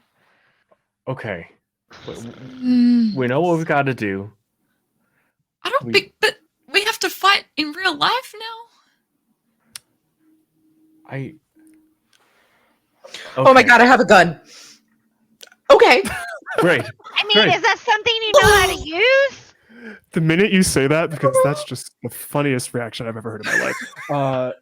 The four of you hear a very disturbing noise of like sharp metal grating against itself, and then you see in the shadows, kind of just appearing, these four figures. And what's creepy about them is not the fact that they're shadowy, it's the fact that they open their mouth and it's like someone had planted sharp razor blades in the top and bottom, and they just let out the most zombie-esque sort of screech. And this is where I get to ask my favorite thing that I don't get to ask often in games. Crap. We're going to do initiative. Who has the highest dex? The highest dex? Oh I no. Yeah. have 3. If you have a 3 or 4, you have a 3? I have a 3. You have I 3 only too. have 2. Hey, I do. you have 2? Mikey or Eden, you get to go first. I'm holding the gun, so I don't know what Yeah. I feel like there's like that reflexive, like apparently I do know how to use it as I just shoot. And Eden is like, I don't have a weapon because We're going to get back to you then on that one. So Yeah, for Mikey, roll she's the way like, the system works, for those watching, because I wanted to wait till we did this. It is basically along the same lines of D&D as I was mentioning before we had our first break, which is you have a strength stat, a dex stat, a constitution stat, an intelligence stat, a wisdom stat, and a charisma stat. It is all a dice pool of rolling d6s. So you have 3 in dex, you're going to roll 3 d6s, and I'm going to say you can add your d10 to it. Okay, so 3d6 and a d10. Yep, and anything that is a 4+ is a success. Okay. Hell yeah. Okay, so I've got 2 5s of my d6, and then I have a 4 on my d10. One So you of got the 3 successes. d6s was a 1, so that's How do you take that thing out? You take out one of them. I think it's just super badass, in which I'm very confused about having the gun, and then I hear it and I don't even look, and just straight in between the eyes. And I'm like, Nice. oh my god, I know how to use it. I know how to use it. Yeah, you do. As you do that, Eden, you're going to go next. I might jump off the camera for a second, but I am listening to every word. I need to do one quick thing to grab something, but talk. I can hear every word. What would you like to do? Okay, so Eden is like she looks at Kevin and is like, weapon, and then is like flabbergasted at the fact that Mikey did not even look and was like, pop. And she's like, and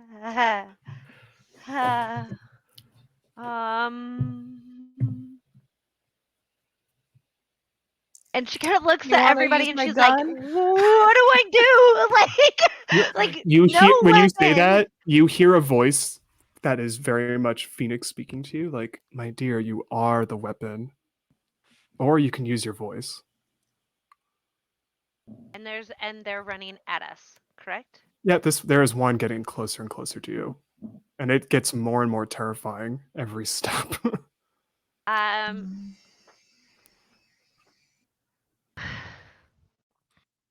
And as soon as I hear Phoenix say that, it is like a wave of disbelief over Eden. It's like, okay, and sheer unhappiness about doing this. And she says,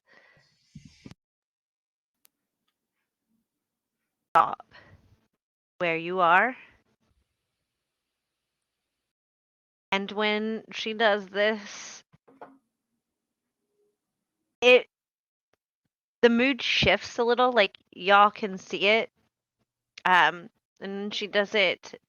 There is what I would describe as blue, black, dark blue ichor that runs from her eyes and down the sides of her mouth. and it gets all over her white outfit. I mean, she is in nothing but white. She says, "Stop where you are." Roll your d4 first to determine how intense it is. Oh my gosh. It's a 2. Roll what's your stat for charisma? Also 3. Roll 3d6s, and the way your voice works is your d4 determines the intensity level. Successes determine how much you want to fluctuate that by either lowering the intensity or increasing it. I would So I have increase it if you can. Go ahead. so I should increase it. If you want. Yeah, that's my suggestion. Okay, I'll do that. I got a 6, 5, and a 2. 6, 5. Okay. Yeah. 6s are always fun because that's a special, and I don't remember off the top of my head what that actually does. But I'm going to say 6, 5, and a 2. If you want, I'm going to say the 6 can be double. So here's where I'm going to say you had 2 in intensity on that d4. With that 5, you can make it 3. With that 6, you can make it an intensity level of 5. Okay, I'll do it. Whatever. Let's go. We're exploring power here. What is your emotion again? It was amazement? It was admiration. Admiration. They stop dead in their tracks, and they're just, if their eyes could emanate it, they are so infatuated and staring as if they're staring at a god, to the point where they just kneel down, and it's like they just completely are in awe of your presence. And that's when they try to let out a screech, and they just can't. And they just stop moving completely. And it's like they're about to bow to you, and they just completely collapse from the fact that they're staring at someone that is so much that they can't take it in. And you literally just destroyed something with the power of your voice. Wow. I mean, there is a moment where in that moment Eden is sitting there, and it's full Eden, like full of fear and concern. But in a split second, you see this wave of like joy and and she isn't necessarily Eden in that little moment. And it's almost as if like a breath happens, and she is oh my god, like the reality of okay, hey, you Fast. you Yeah. didn't even look at them when you shot them. I think it's What? the horns. It just makes us that much cooler. Hey, I mean that's true. They Kevin don't or come Polly? off, though. Who wants to go? Oh, I feel like it's Kevin to go first with that big hammer. Oh my Yeah. god. And that's when your hammer talks ham. It's just like, oh my god, I'm so ready for this. Please, I'm so Yeah. cannot wait. Let's You do ready? this. You ready to smash? Let's go. So my question before I have you roll dice is, what do you think your intensity level's at? You feel on a 1 where you feel it, or a 2 where you're really like feeling that emotion? I'm I want to say 2 because okay, it's not every day that all of a sudden you're with your friends again and all of a sudden you're in the game and all of a sudden I have a sentient hammer. So Yeah. I want to say 2 and All right. oh my So if you gosh. want, you have options, because technically Okay. I believe you have access to what is called creative violence at this point, where if you Great. want, you can just say like, I want to use my intensity level to just take this thing out completely, and you don't have to do any rolls whatsoever. Or if you want to roll strength on this, you can. It's up to you. Okay. I'm going for it. Let's go. Let's unleash some creative violence here. How do you unleash your creative violence on this Okay, enemy? so what I imagine is that I mean what's flowing through Kevin's body is just like the excitement and the idea of, wait a second, my friends just did some badass stuff. I can't let them down. let's go. And so it's just initially charging forward, and it's like, okay, I've used a hammer before, I think. And so I'm running forward, two hands, and I imagine that initially, like the wind back, Kevin has a pretty decent idea of how strong he is. But in this form, he's much stronger than he thought he would be. And so, like, when he winds back, I imagine that, like, the wind back, the hammer goes back into the ground and creates a shockwave, just like a little tremor, and just ruptures the earth.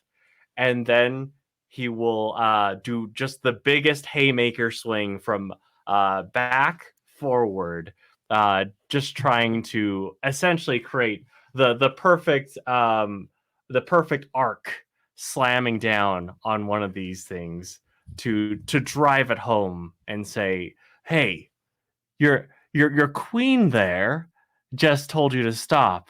You should be bowing down, your face to the ground." And as you say that, Ham says out loud in a very excited way, "Yes, queen!" and just hits the Yes. thing and does a shockwave and sends it flying, which then leaves Polly. You have one that is very quickly getting towards you. What do you do? Which you do hear in the back of your mind, your god kicks in saying, "If you want, I can help you out." And At the I same think time, I also feel like you might have this under wraps. It's up to you. And I think she feels like she does not have this underhand herself. And so I think what happens here is as this figure is approaching her quickly, she's going to like fling out her hands to try and shield herself. And as she does that, I want to try and use this thing as per the scripture rules here. Yeah. Let's do it. What specifically do you, as weird as this sounds, what specifically do you blast? What do I Fire, blast? Ice, electricity, what kind of thing? I think as per the relationship she's now established with the god of death, it sort of looks like it's a kind of like pestilent energy, I would say. And as it sort of envelops this figure coming at her, it almost takes on an effect like it's sort of acidic or something like this, and kind of rapidly decays the body from the outside in. Oh my gosh. So roll the number you have for wisdom. That's how many d6. And because you are using your scripture, roll your d12. If you roll a 1 on the d12, let me know. Okay, let's hope. There's reasons. I'm hoping not, but there's snap. reasons. Okay, I rolled a 10 on the d12, and I rolled 2 4s and a 5 on the d6. How do you immolate this thing or disintegrate them? Like, just they completely dissolve? They dissolve in a matter of seconds. She's got her eyes closed because she's sort of shielding herself. But when she sort of opens her eyes after a few seconds, noticing that it never reached her, there's just sort of like a kind of a pile of a few bones, the ones that were left from whatever it was that came out of her hands, kind of, singed, smoking on the ground at her feet. For you specifically, no one else sees this. You have a moment where you do that and you open your eyes and you're like, "Oh my god, I just did that." And out of the corner of your eye, you see like the most stunning sort of like Greek mythology based like wrap and robe just appear. They have a hood on. You see their hand for a second and it's vaguely skeletal for like a second before it comes back to being normal. It's like, and they just stand near you and they do the most funniest thing. They just clap. It's like, "And that is why I am your god of death and why I'm so proud of you. Good job." And then they just disappear. Your AI system for Mikey kicks in saying, "Fallen, defeated." Oh, that's what the fallen is. Those are fallen, y'all. Why do you know that? Yeah. Oh, I think I have a robot in my head. And What? your AI system pegged Casually everyone share up as that. like Dictator, Emotion Knight, Godbinder. Oh, that's right. The AI. That was one of my bonus things. Okay. Ooh. Oh, so it tells you what's going on. Yeah. Okay. It knows our classes Okay. we chose. Okay. So I mean, I Great. I didn't want to believe we were in the game, but like more and more stacking up on it. Do you think there was some sort of Yeah. airborne drug with those dice? Are we all collectively tripping? I think I mean, so. I feel like that is probably the most likely situation scenario. like Eden's losing it a little bit.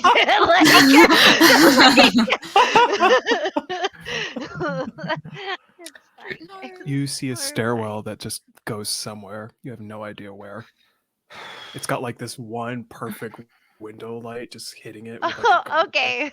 So there's a fucking staircase. Well, there.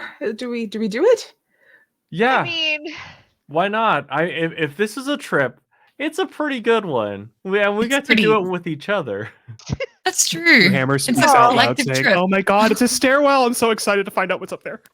why is it talking to you? Like, It's And And, all Ham. it's just, of and then us- as you say that, it talks to you and says, "Hi, I'm Ham."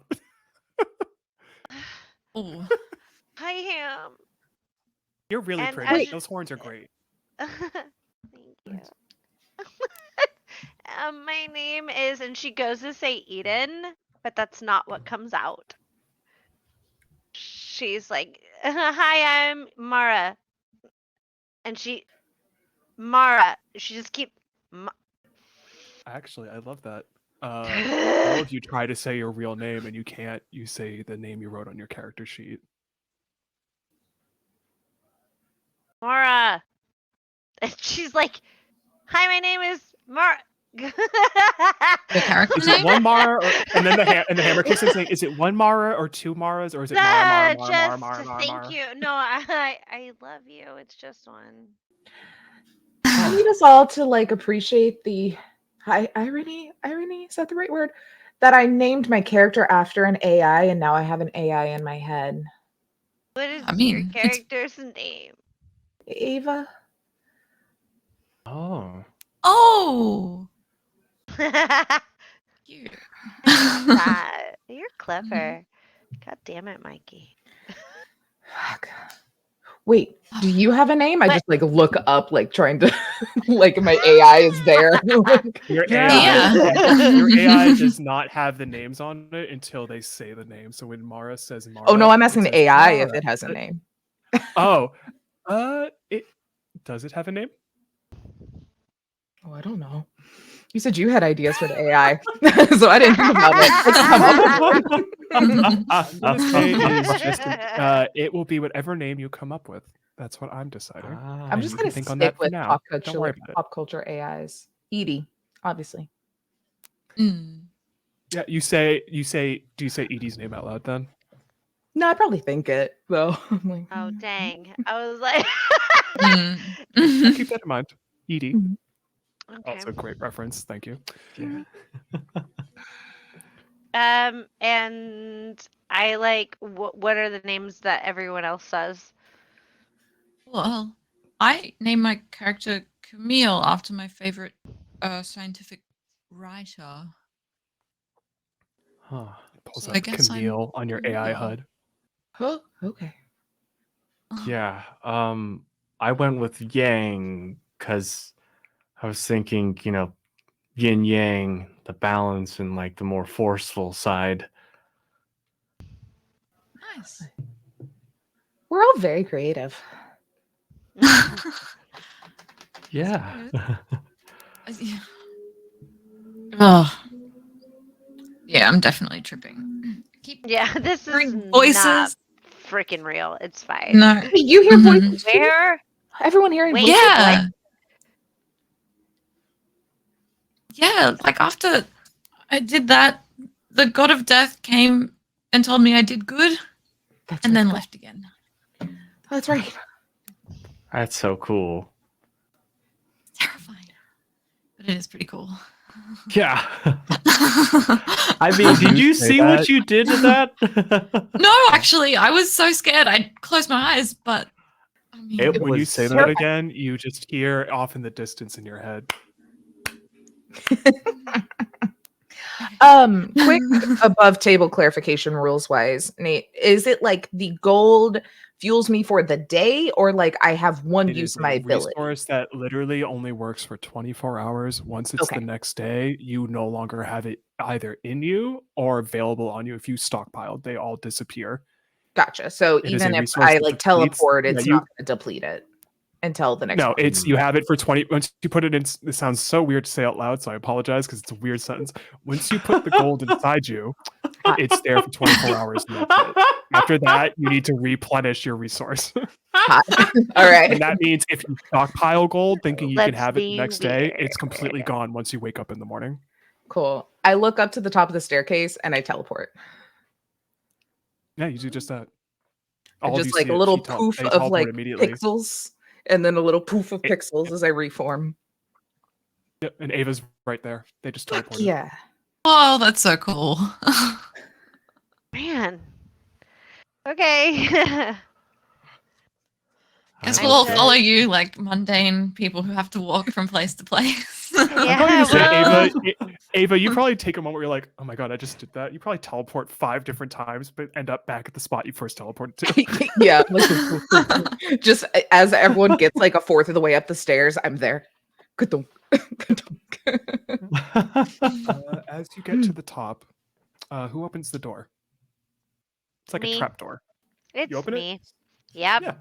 I'm obviously trying to you, go home. I whichever. keep thinking like it's just a real bad trip and we're trying to go home. And I'm when like, you whatever open the gets me door- there.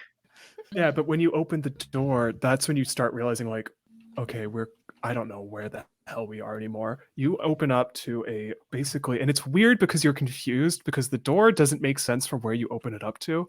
It's like a little bit of a rumbled down building, like something had like just crumbled over time, like a brick laid building, kind of almost, or like a stone laid building. But when you look out, the thing that catches your eyes, and you know that you are clearly not where you were, all the foliage is like this bright purple and lilacs. It's like this beautiful cadence of just purples and indigos everywhere you look. The trees are completely, all the leaves are purple.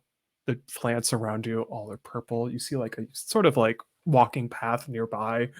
Mountain range is like very much just like, kind of green, but again, it's this weird purple foliage. And then the thing that kind of hits you most is it's a very bright day. Like just all around you, very sunny and bright. But I'm not talking like a blue sky. It's like a sort of yellow sort of cloud with light peeping through here and there. It just looks very angelic. Okay, great. I get through, and as everyone gets through, Mara looks at everyone and is like, it really matches me. It does. Yeah. And when then all of she's you like, get out, you see that. like, Like you're color coordinating with the sky. well, I just mean it's fucking purple. I Like- match the trees. I You do actually mean, blend in. where the hell is Phoenix? Because this is so cool. Yeah. What's Phoenix's other name? We all have new names. He Yeah. hasn't. Yeah. She hasn't told us yet. She has not told us. Do you say Phoenix's name out loud at all? I do, yeah, You absolutely. don't hear anything. You don't see her at all.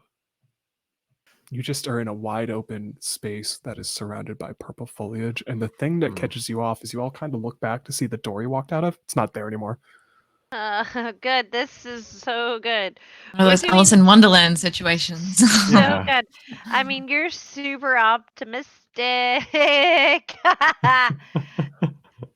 Who? Anyone else losing it? Like, We'll come to in about 12 hours. It'll be fine. I've had much Okay. worse trips than this, honestly. Yeah. well, okay. Well, for the rest of us, all right, this is new. What catches you I'm off glad you guard a made little this. bit is you can kind of smell like someone has a fire going nearby, like someone just out in the open. S'mores. Barbecue. Mm. Some barbecue. Those I are the love two that. things. Look at that. Mara thinks romance like immediately. Oh yeah, Like you all she's have a like, very different thing come to "Mm." mind. Yeah. I'm gonna say because I feel like this would be fun if Polly's okay with it. Or Camille, sorry, Mhm. is it smells like old library books, like that perfect book smell. Yes. Ooh. Yep. The basement of the college library where I spent so much time. Yep. Mhm. We should Do you go towards it? probably see if there's anyone there that can tell us what's going on. You Yeah. know, like Yeah. I just really feel like we should go home. Me too. Yeah. Okay, I'm following you. And like Mara steps back and is like, it's fine. You're I fine. really want to know how Phoenix managed to drug those dice they sent us. I mean, Phoenix was always really good at, tailoring the game to Surprises, us. yeah. So, you know, Hmm. What did they major in? It wasn't chemistry, was it?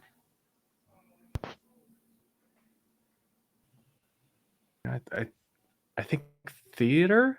Theater, acting, right? Oh, Yeah. Mm. So You guys are really, really good at remembering that stuff. As you have that moment of contemplating and trying to remember 10 years ago, which even as Yeah. real life, Yeah. that's hard Yeah. to do. You walk down this pathway, and it's like I mentioned, there was kind of like this stonework that was up, and then you turn a corner, and you just see like a fire. You see kind of like a spigot, like someone's cooking something like on a pot held over the flame. And you see like what could best be just described as like your most typical looking like fantasy merchant person just having a seat, and you just see them take out like a smoking pipe and just inhale it very pleasantly until they turn their head and they see the four of you walk up and like, oh, rarely do you see people out on the path here. Welcome. Get warm by the fire. It's a pleasant evening, isn't it? It's lovely. yes, thank you. Yeah. Um, Like Eden just sits and is like, and who might you be? My name is Arthur. How are you today? I'm on my way. I'm just on my way, or will be in a little bit. I got a delivery to do. And when they point their hand, that's when all of you notice near them, you would imagine a horse. I would probably imagine. It's not a horse. Think of like a giant bird, almost like a chicken. chocobos. It's like a yellow fluffy bird. And when it points, you just hear this perfect noise that just goes "Quack," as it just nods its head at you, it is. and then eats like a bunch of greens Yes. by its feet. It's like that's Momo, I love them. and it has like satchels and like bags on it, as it's just clearly this guy has a bunch of transport. Like, yeah, I have a bunch of deliveries to do farther down the path, but I'm not going towards. And he points off in the directions. Like, I'm not going towards the main city though for now. Oh, what do you deliver? Deal in Arthur? And he opens up the bag, and it's just like seasoning and like just delicious like smells and like just food supplies for the different Oh my outposts in gosh. the area. Mm. Lovely. Yeah, it's a wonderful, kind of sometimes dangerous, but fun. How far away is? And Mara kind of points to where the city. How far away? Like how long does it take? I'm taking it you haven't been on the path in a while. No, we're new to the area. No. And she Mhm. just smiles and is like, yeah. She's like, no, it's never yet. Like Gives you a very quizzical look, like, oh, Yeah. sure. You really can't miss it. Follow the path that you were just walking. Take a left. Go towards the rising tower. You can't miss it. Perfect. It's Thank you. impossible to miss. It pierces the sky. Okay. I like a good landmark. Yeah. Thank What you is the so city much. like? Beautiful sight. Yeah. Homey. Wholesome. Familiar. It's a pleasant place. It's very safe.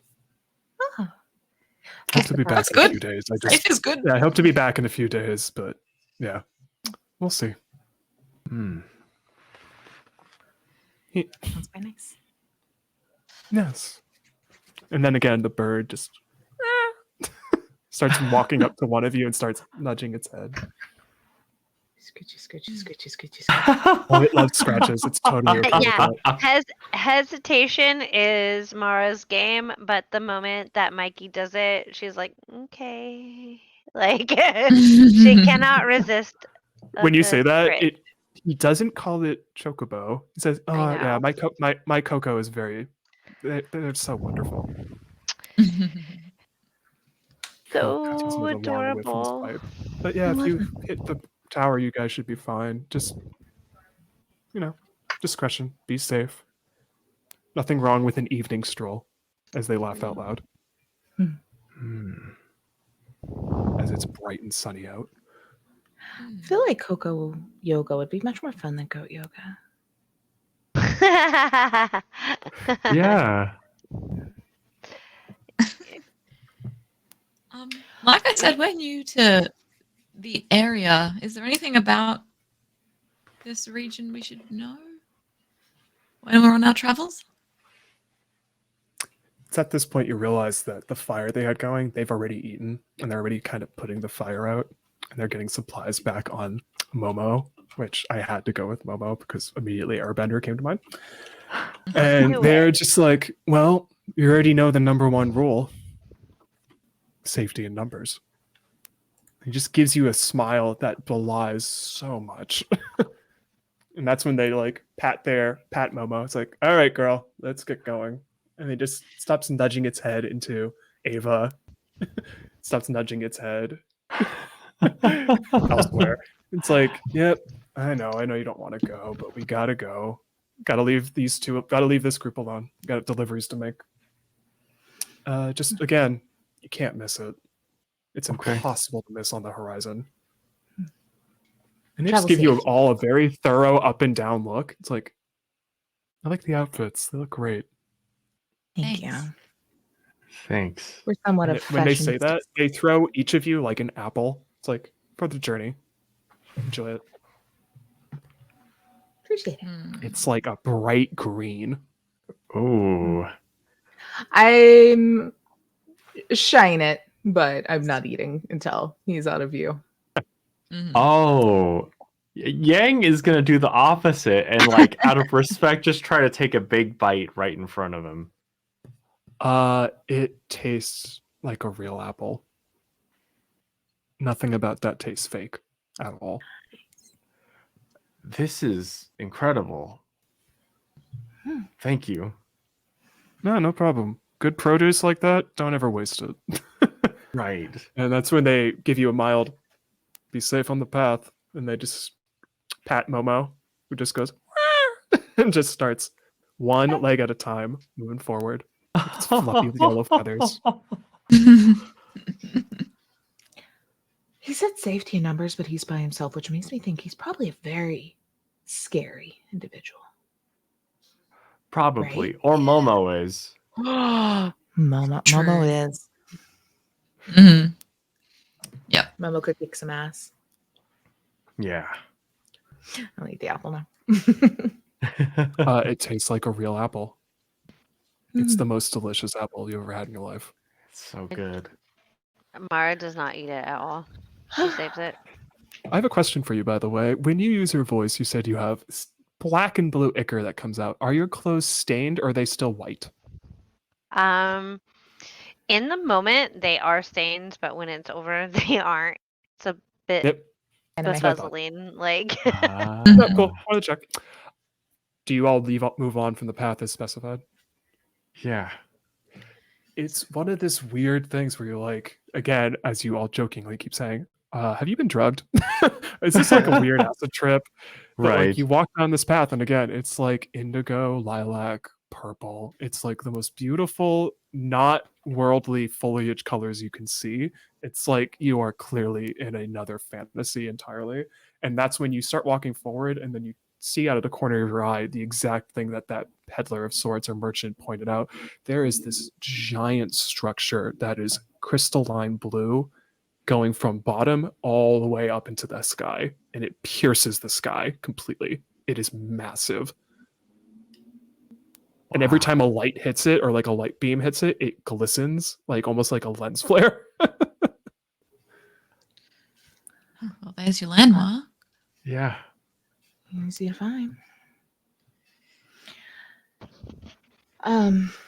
What is it that we would do when we would play games like this? You know, you go to the tavern. The tavern. That's where you always find the first. Where's yeah, the I mean, tavern? yeah, we just Good get time. a bounty board. Yeah. Like Just a Mara drink, a is like solid, she's heavy, hard Mhm. drink. Right. Yeah, I want that. Yes. Yes. And hopefully by the time we get there, Mikey, best idea you've ever had. we will have sobered up. As you all say that, you keep moving forward. You eventually come across, again, like I mentioned, off in distance, it looks like almost like a giant crystal. Like it's just massive. Like you've never seen anything like this before in your life. It literally is piercing the sky. And as you make your way down this path towards it, you kind of come across what could be best described as like a gate, or rather like a watchtower of sorts. And when the four of you get really close, out of nowhere, you just hear a voice that says, "Halt."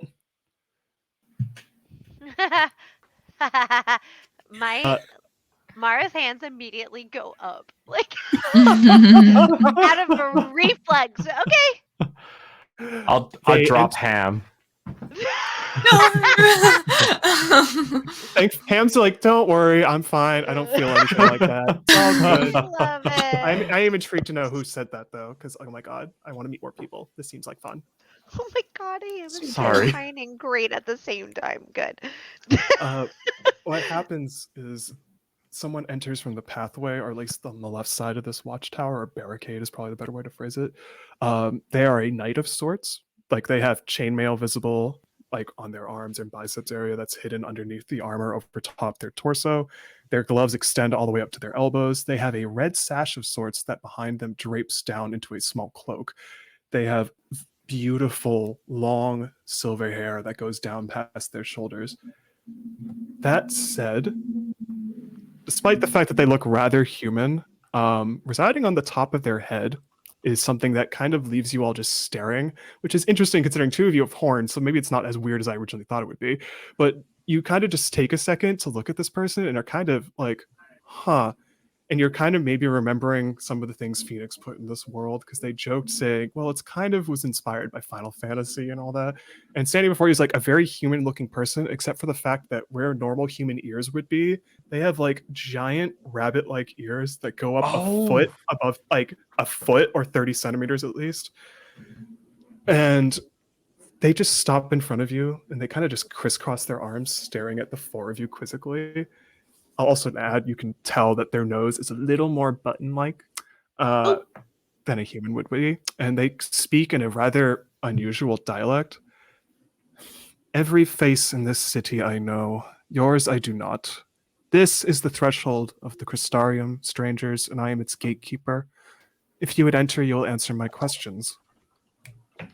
From where do you hail?" And I will say at this point, when they say the name of the city, you all know that is the main city you all started off in.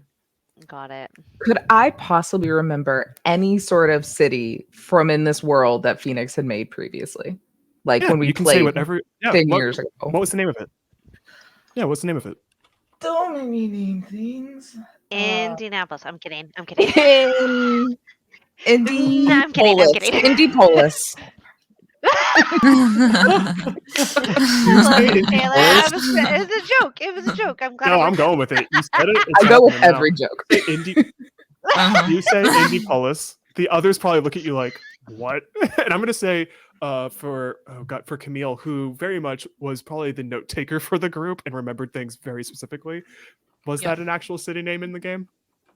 Yes, of course. And it started as this exact joke when we said, "What is the name of the city?" And we said Yes. Indianapolis. That's and why we all Yes. remember it. That's why we Yes. remember it.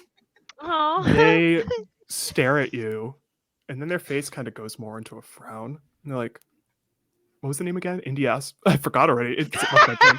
Indie-polis. Indie-polis. Polis. No such place exists, at least not anymore. What? Okay. No. I'm sorry, Okay. but are you You've are been you for traveling real? for a long That time. place does not exist anymore. Had you given me an honest answer, I would have let you in. I mean, that's seeing as you're You being know, it, we've been on travel for a long time. Like she's trying so hard. we more like, hail from like the world, not a particular town. You know, we're kind of free it's spirits. just where we Wanderers, are if you will. born in one place, raised in another, traveled our whole lives. We found each other, and Yeah. Mara like is like motioning like she's a car salesman for a moment. Like As you these do are my that, people. their face goes from that frown to like a very surprised look, and then you kind of just see a rush of anger flood over their face as their hands go towards their hips, and that's when you notice they have these circular objects at their side that look Oh, very okay. strange, and they just rush forward, and you realize they don't rush towards you, they rush past you, and they kind of just open their arms out like that, and you see these circular like open blades just spin in the air and hit something that was behind you that none of you saw. It's more unnerving than the fallen you saw in that room. It's like a white figure with white wings, but its eyes and mouth have like a black substance pouring out of it. And whatever she did, that item that she threw out just completely clips its wings, makes it drop to the ground, and she grabs them in the air as if they were like a boomerang. And the thing that she hit just immediately explodes into white light. Like, these bloody things are getting closer and closer. What was that? I don't even realize it, but I have like both Your daggers AI in my hand, Yeah, and I'm like ready and to your go. AI kicks in, and you get very confused because it Yes. says "fallen detected," "fallen defeated." Another fallen. You have lots of them near here. They have Different to the other ones. they Yeah. have wings now? Oh my gosh. And that's where, and she's not noticing this, but like you all see it, or like up in the sky, you see one more of them, and it's like dive bombing towards her completely, and it's like maybe 5 feet away, and then out of nowhere, you just feel it because heat emanates out of nowhere, where like this fire, like a literal magical fireball, flies through the air and hits the thing before it hits her. And it's that moment where you all realize, much like when Camille just spread like pestilence in the air, that magic is real. Because someone literally just threw a fireball at something, and you just see it screech in the most unfathomable noise before it also just into light. And she's even looking at it like, what the and that's when she also immediately starts staring at the four of you and notices the die on your forehead, the die in your chest. I forgot, where is the die for Mara? So Yeah, bee horns for- and die twinsies. I know. I honestly like. You can ask Nate. I told You him can this. do it if you want. I have no issue can. with that. Do it. Mine is, but I would like mine to be like. I would like it to be ingrained, but in the forehead. It's in the middle here. I would like it to be like similar to an 8-ball. Like a Ooh. magic Sick. 8-ball. Oh my like god, I as it love just that. So it's cool. like real haphazardly, like just like boop boop boop boop. There's no rhyme or reason whatsoever. Mhm. It's just doing it. Like For Yang, where is your D8? Do you have it part of you, or is it more Yeah, like it's in your hand? So I was thinking, where would it be if it were a part of me? Then I'm like, wait, it's like basically the diamond shape is like replicated all across my jacket. There you And go. Yep. and on the hammer too. So it's That's perfect. cool. stop it. She stares at all of you, and she's not just staring at you, she's looking at your dice specifically. And she's completely no longer caring about a fireball that almost could have hit her in the face. She's just looking at all of your dice like, you have talismans on you. Do we? And she doesn't get to finish because you just hear like someone rushing forward, and you just hear another voice come out saying, "Is everything all right, Captain? Are you safe?" It's like, ugh. And she turns around, it's like, "Yes, my lord, your timing was impeccable. Just a stray fallen, no problem with it. I have a question. Standing before you is another figure. They have on basically like a white outfit, much like Mara, but a little bit different. It's more like white fabric with like a red draped in front of it, almost like a red stripe going from their shoulder all the way down. They have an exceptionally ornate staff. Like, think the most typical gorgeous cleric type staff you could ever imagine, Hell yeah. which is making me laugh because I'm looking at Camille because it'd be like, oh, it's a cleric. They have gorgeous black hair with red accents, but they also have standing 30 centimeters tall rabbit like ears on the top of their head. And my question I want to ask is, in my opinion, because I wanted to do this, I feel like in college you had a fifth player who just, for one reason or another, they played for a few sessions and they just weren't able to make it work. Mhm. Who is she?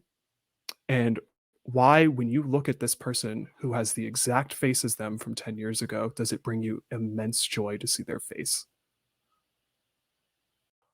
Because it looks exactly like their character from the game 10 years ago, except that they look like the person from college you haven't seen in 10 years because one way or another you lost contact with them. I have an idea. Mhm. Yeah, and you go first. Yeah. Okay. So Mara / Eden. Eden was what she would consider like popular adjacent, and one of the people that she would consider popular also played on the soccer team with her, and the face that you see before you is that person. What's her name? I will let someone else name her. I think that could be fun. I choose Matt. Go. Great. I'll say Linda is the name. Perfect. And I'll add that maybe initially when the group formed, of course Kevin had wanted to learn, like, the charisma of Phoenix, but there was also a part of him when he first joined that was like kind of wavering, but then he was like, wait, Linda's gonna be there, because he grew up with Linda, like elementary school, junior high, high school, and college, baby. yeah, and always had a crush on her. Happened to me in my school. I get it. Yeah. Standing before you is Linda, as she looked in college, but she looks like her character she made for the game. She was some form of cleric or mage or wizard. What was And she- her name in game? I have a name, but I don't know if I'll tell you. But I Yep. also want to know, like, if you want me to be the one who names her, or do you? Okay, Fine. I want to check. Who knows? I want to be more open with this stuff. She named herself Mission, and she was a fan of. I'm going to say she was a fan of alliteration. She named herself Mission Moon. Yes. All right. Good. She's Sailor Scout. And this person just looks down after the captain responds, like, just a stray fallen, no problem. Nice fireball though. It's like, be that as it may, we should, tighten up patrols, make sure, nothing gets through again. Yes, my lord, will do. And she gets quiet. She stares at the four of you, the knight, and stares back at this person who looks like your friend you haven't seen in 10 years. It's like, my lord, they and she points to like Camille's chest, the forehead, the hammer. Like, they have talismans like yours. And that's when you all look at her and you realize in her staff there's like some kind of like dye of sorts floating there, but it's not emanating light. It's like just a regular looking piece of dye. Yours are all glowing in some form or other. Hers just looks regular, uninteresting, nothing special. It's like, I see. the four of you, I think you've more than earned your entrance into our fair city. Don't you think so, Captain? If you've no objections. Mysterious guests, is it? Very well. As you wish, my lord. I'll inform the others to let them into the city. And she turns to the four of you. Pray forgive my less than cordial welcome. May the rest of your stay with us be a pleasant one. And she politely bows before all of you. Her smile, though, is like, it's there, but she's still looking at you all very intensely like, huh. Mara returns like the curtsy bow, very proper, and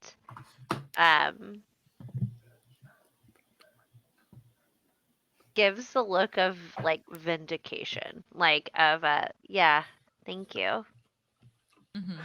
She, the character you now know as Mission, because I'm just gonna go with that. She beckons you all forwards, like, follow me, I'll take you into the city, safe and sound. You could probably use a drink, I imagine. Very Yes. strong. Yes. Yes. Yeah. Yes. As you get closer, she, again, it's so weird because you're seeing literal fucking rabbit ears on someone's head, and they're as real as those antlers and real as those horns. Her eyes are like not the same color as they were when you last saw her. Her eyes are like the most vibrant, what I'm going to jokingly call that will make Taylor laugh, most vibrant Yennefer purple you've ever seen. Love. And she's staring at all of you now intensely like, I don't mean to be rude. I've not seen, and she points to each of your dice. I haven't seen talismans like those since 10 years. Well, I knew a group of heroes who had the same ones. They were very good friends. How long ago was I haven't that? That was a very long time ago. That's like, God, I have to think about that. At least a few decades. Wow. Okay. I mean, the last ones I knew who had it were called Warriors of Light, and history has not been kind to their name. Wait, why? That's when you're walking with them, and again, you can tell that this is bigger, and they just stare at you and you're like, "What do you mean? Why?" Everyone knows this story. I just need a refresher, please. Sure. As much as I look on them fondly, no one else really does. As they point up to the sky, it's like the world we live in is due to their victory. They succeeded at a cost. They succeeded, but also we are now stuck in this cataclysmic state where it's nothing but daylight. And we have those weird fallen things chasing us. It's been like this for 100 years now. Huh. And as they say that, and you all stand there kind of dumbfounded, that's where I want to end our session for today. As you realize Yeah. somehow 100 years have gone by in your campaign, and also apparently you all succeeded, but something terrible has happened I have so in many response. questions. Okay. Oh my gosh. Good job, guys. Oh, No Oh wonder my Indie Polis isn't there anymore. Oh, Making bless. a joke. I love it. That was great. We needed that. Thank you so much, guys. Thanks for those who watched. I was not in Twitch chat, but I love you, all of you who watched. Yes. yes. We're going to go Yeah. around the table, All as the it were, and everyone just tell us who you are, who you technically double played, because now you are no longer personas, you are paragons. I thank Yeah. Holly for the fact that you can't say your real names anymore. I did not I'm think of that. That was sorry. genius. That was No, I No, love that was that. genius, and we're That's going with it. You cannot say your real names anymore I because was of like, that. how Starting can with we- Beck, just tell us who you are, who you played, and what you got coming up, and where people can find you. Yeah, certainly. Thanks for the amazing first session, everyone. It was great. Yeah, I'm Beck. I've been playing Polly / Camille. Super intrigued about this dystopian world that we've found ourselves in. Yeah, you can find me at Light Poltergeist on all of the social medias. I'm not doing much really on social media at the moment, but I am involved in a game here, other games around the internet, and I have a Vampire the Masquerade game that I'm storytelling with Nate involved. That'll be coming out soon, soon-ish, once we sort of get ourselves sorted in regards to that. But so I'll be around in the future. Just stay tuned. But yes, thanks everyone for coming and hanging out. It's been great. Yeah. Next up, Holly.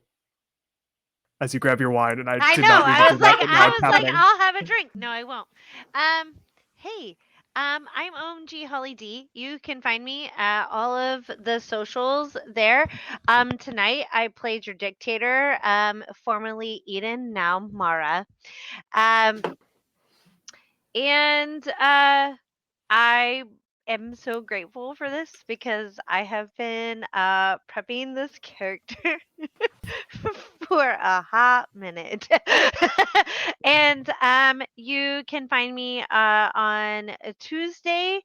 Sorry, I didn't have my phone. You can find me on Tuesday next week playing Orbital Blues on Lost Caravan. You can also find me. Taylor is also there on Orbital Blues. And then not next Friday, but the Friday after that, the same Friday as this Saturday. So yesterday I played this game. You can find me playing Ruby in the Wild Sea, which I know Taylor touched on this in the beginning, but if you have not read anything at all about Wild Sea, please, please, please do. It is one of the most unique settings and that I have ever seen. It is beautiful. The art is stunning. The world is original. It's very fun. It's very fresh. I encourage you to come to join us for that game. It's super, super, super fun. But then every other Saturday, you can also catch me here. Every other Friday, you can catch me here on HSC. And then I have various one shots coming up in the month of October. But yeah, that's it for me. Thank you. Loved it. Trying not to have a mental breakdown. Okay. like the whole game. I'm just trying to hold it together. Don't worry. As you saw, there's a what I would consider a flash of light or pure joy in the fact that she's so powerful. So And what can be wrong with that? I find I nothing. know, right? What's gonna happen? But Next yes, up. thank you. Yeah, no problem. Next up, Matt. Hey, I'm Matt. You can find me everywhere as Improv and RPG. And this evening, I was Kevin / Yang, the Emotion Knight, who I will say this was such a blast. This is such a pleasure. I am so excited for the next one that if my anticipation knight could draw from Matt's anticipation, he would defeat gods right now. Definitely. Thank you. And also, I want to shout out, go watch Matt's Games of Flabbergasted. They're excellent. Thank you. And next up, Taylor. Hello, am I muted? I am. Hi, I'm Taylor, or at _potato_ without them, who knows? Find me there. This is a later webs. I have been your Mikey Gibson / now Ava.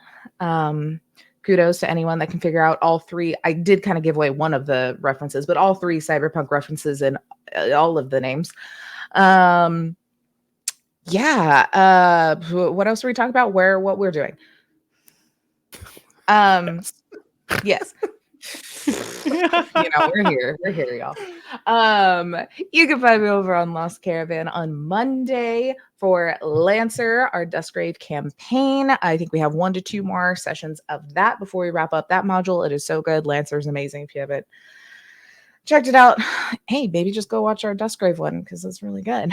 As well as then Orbital Blues, which also so good. I never want to ever stop playing that game system ever and those characters. Swear.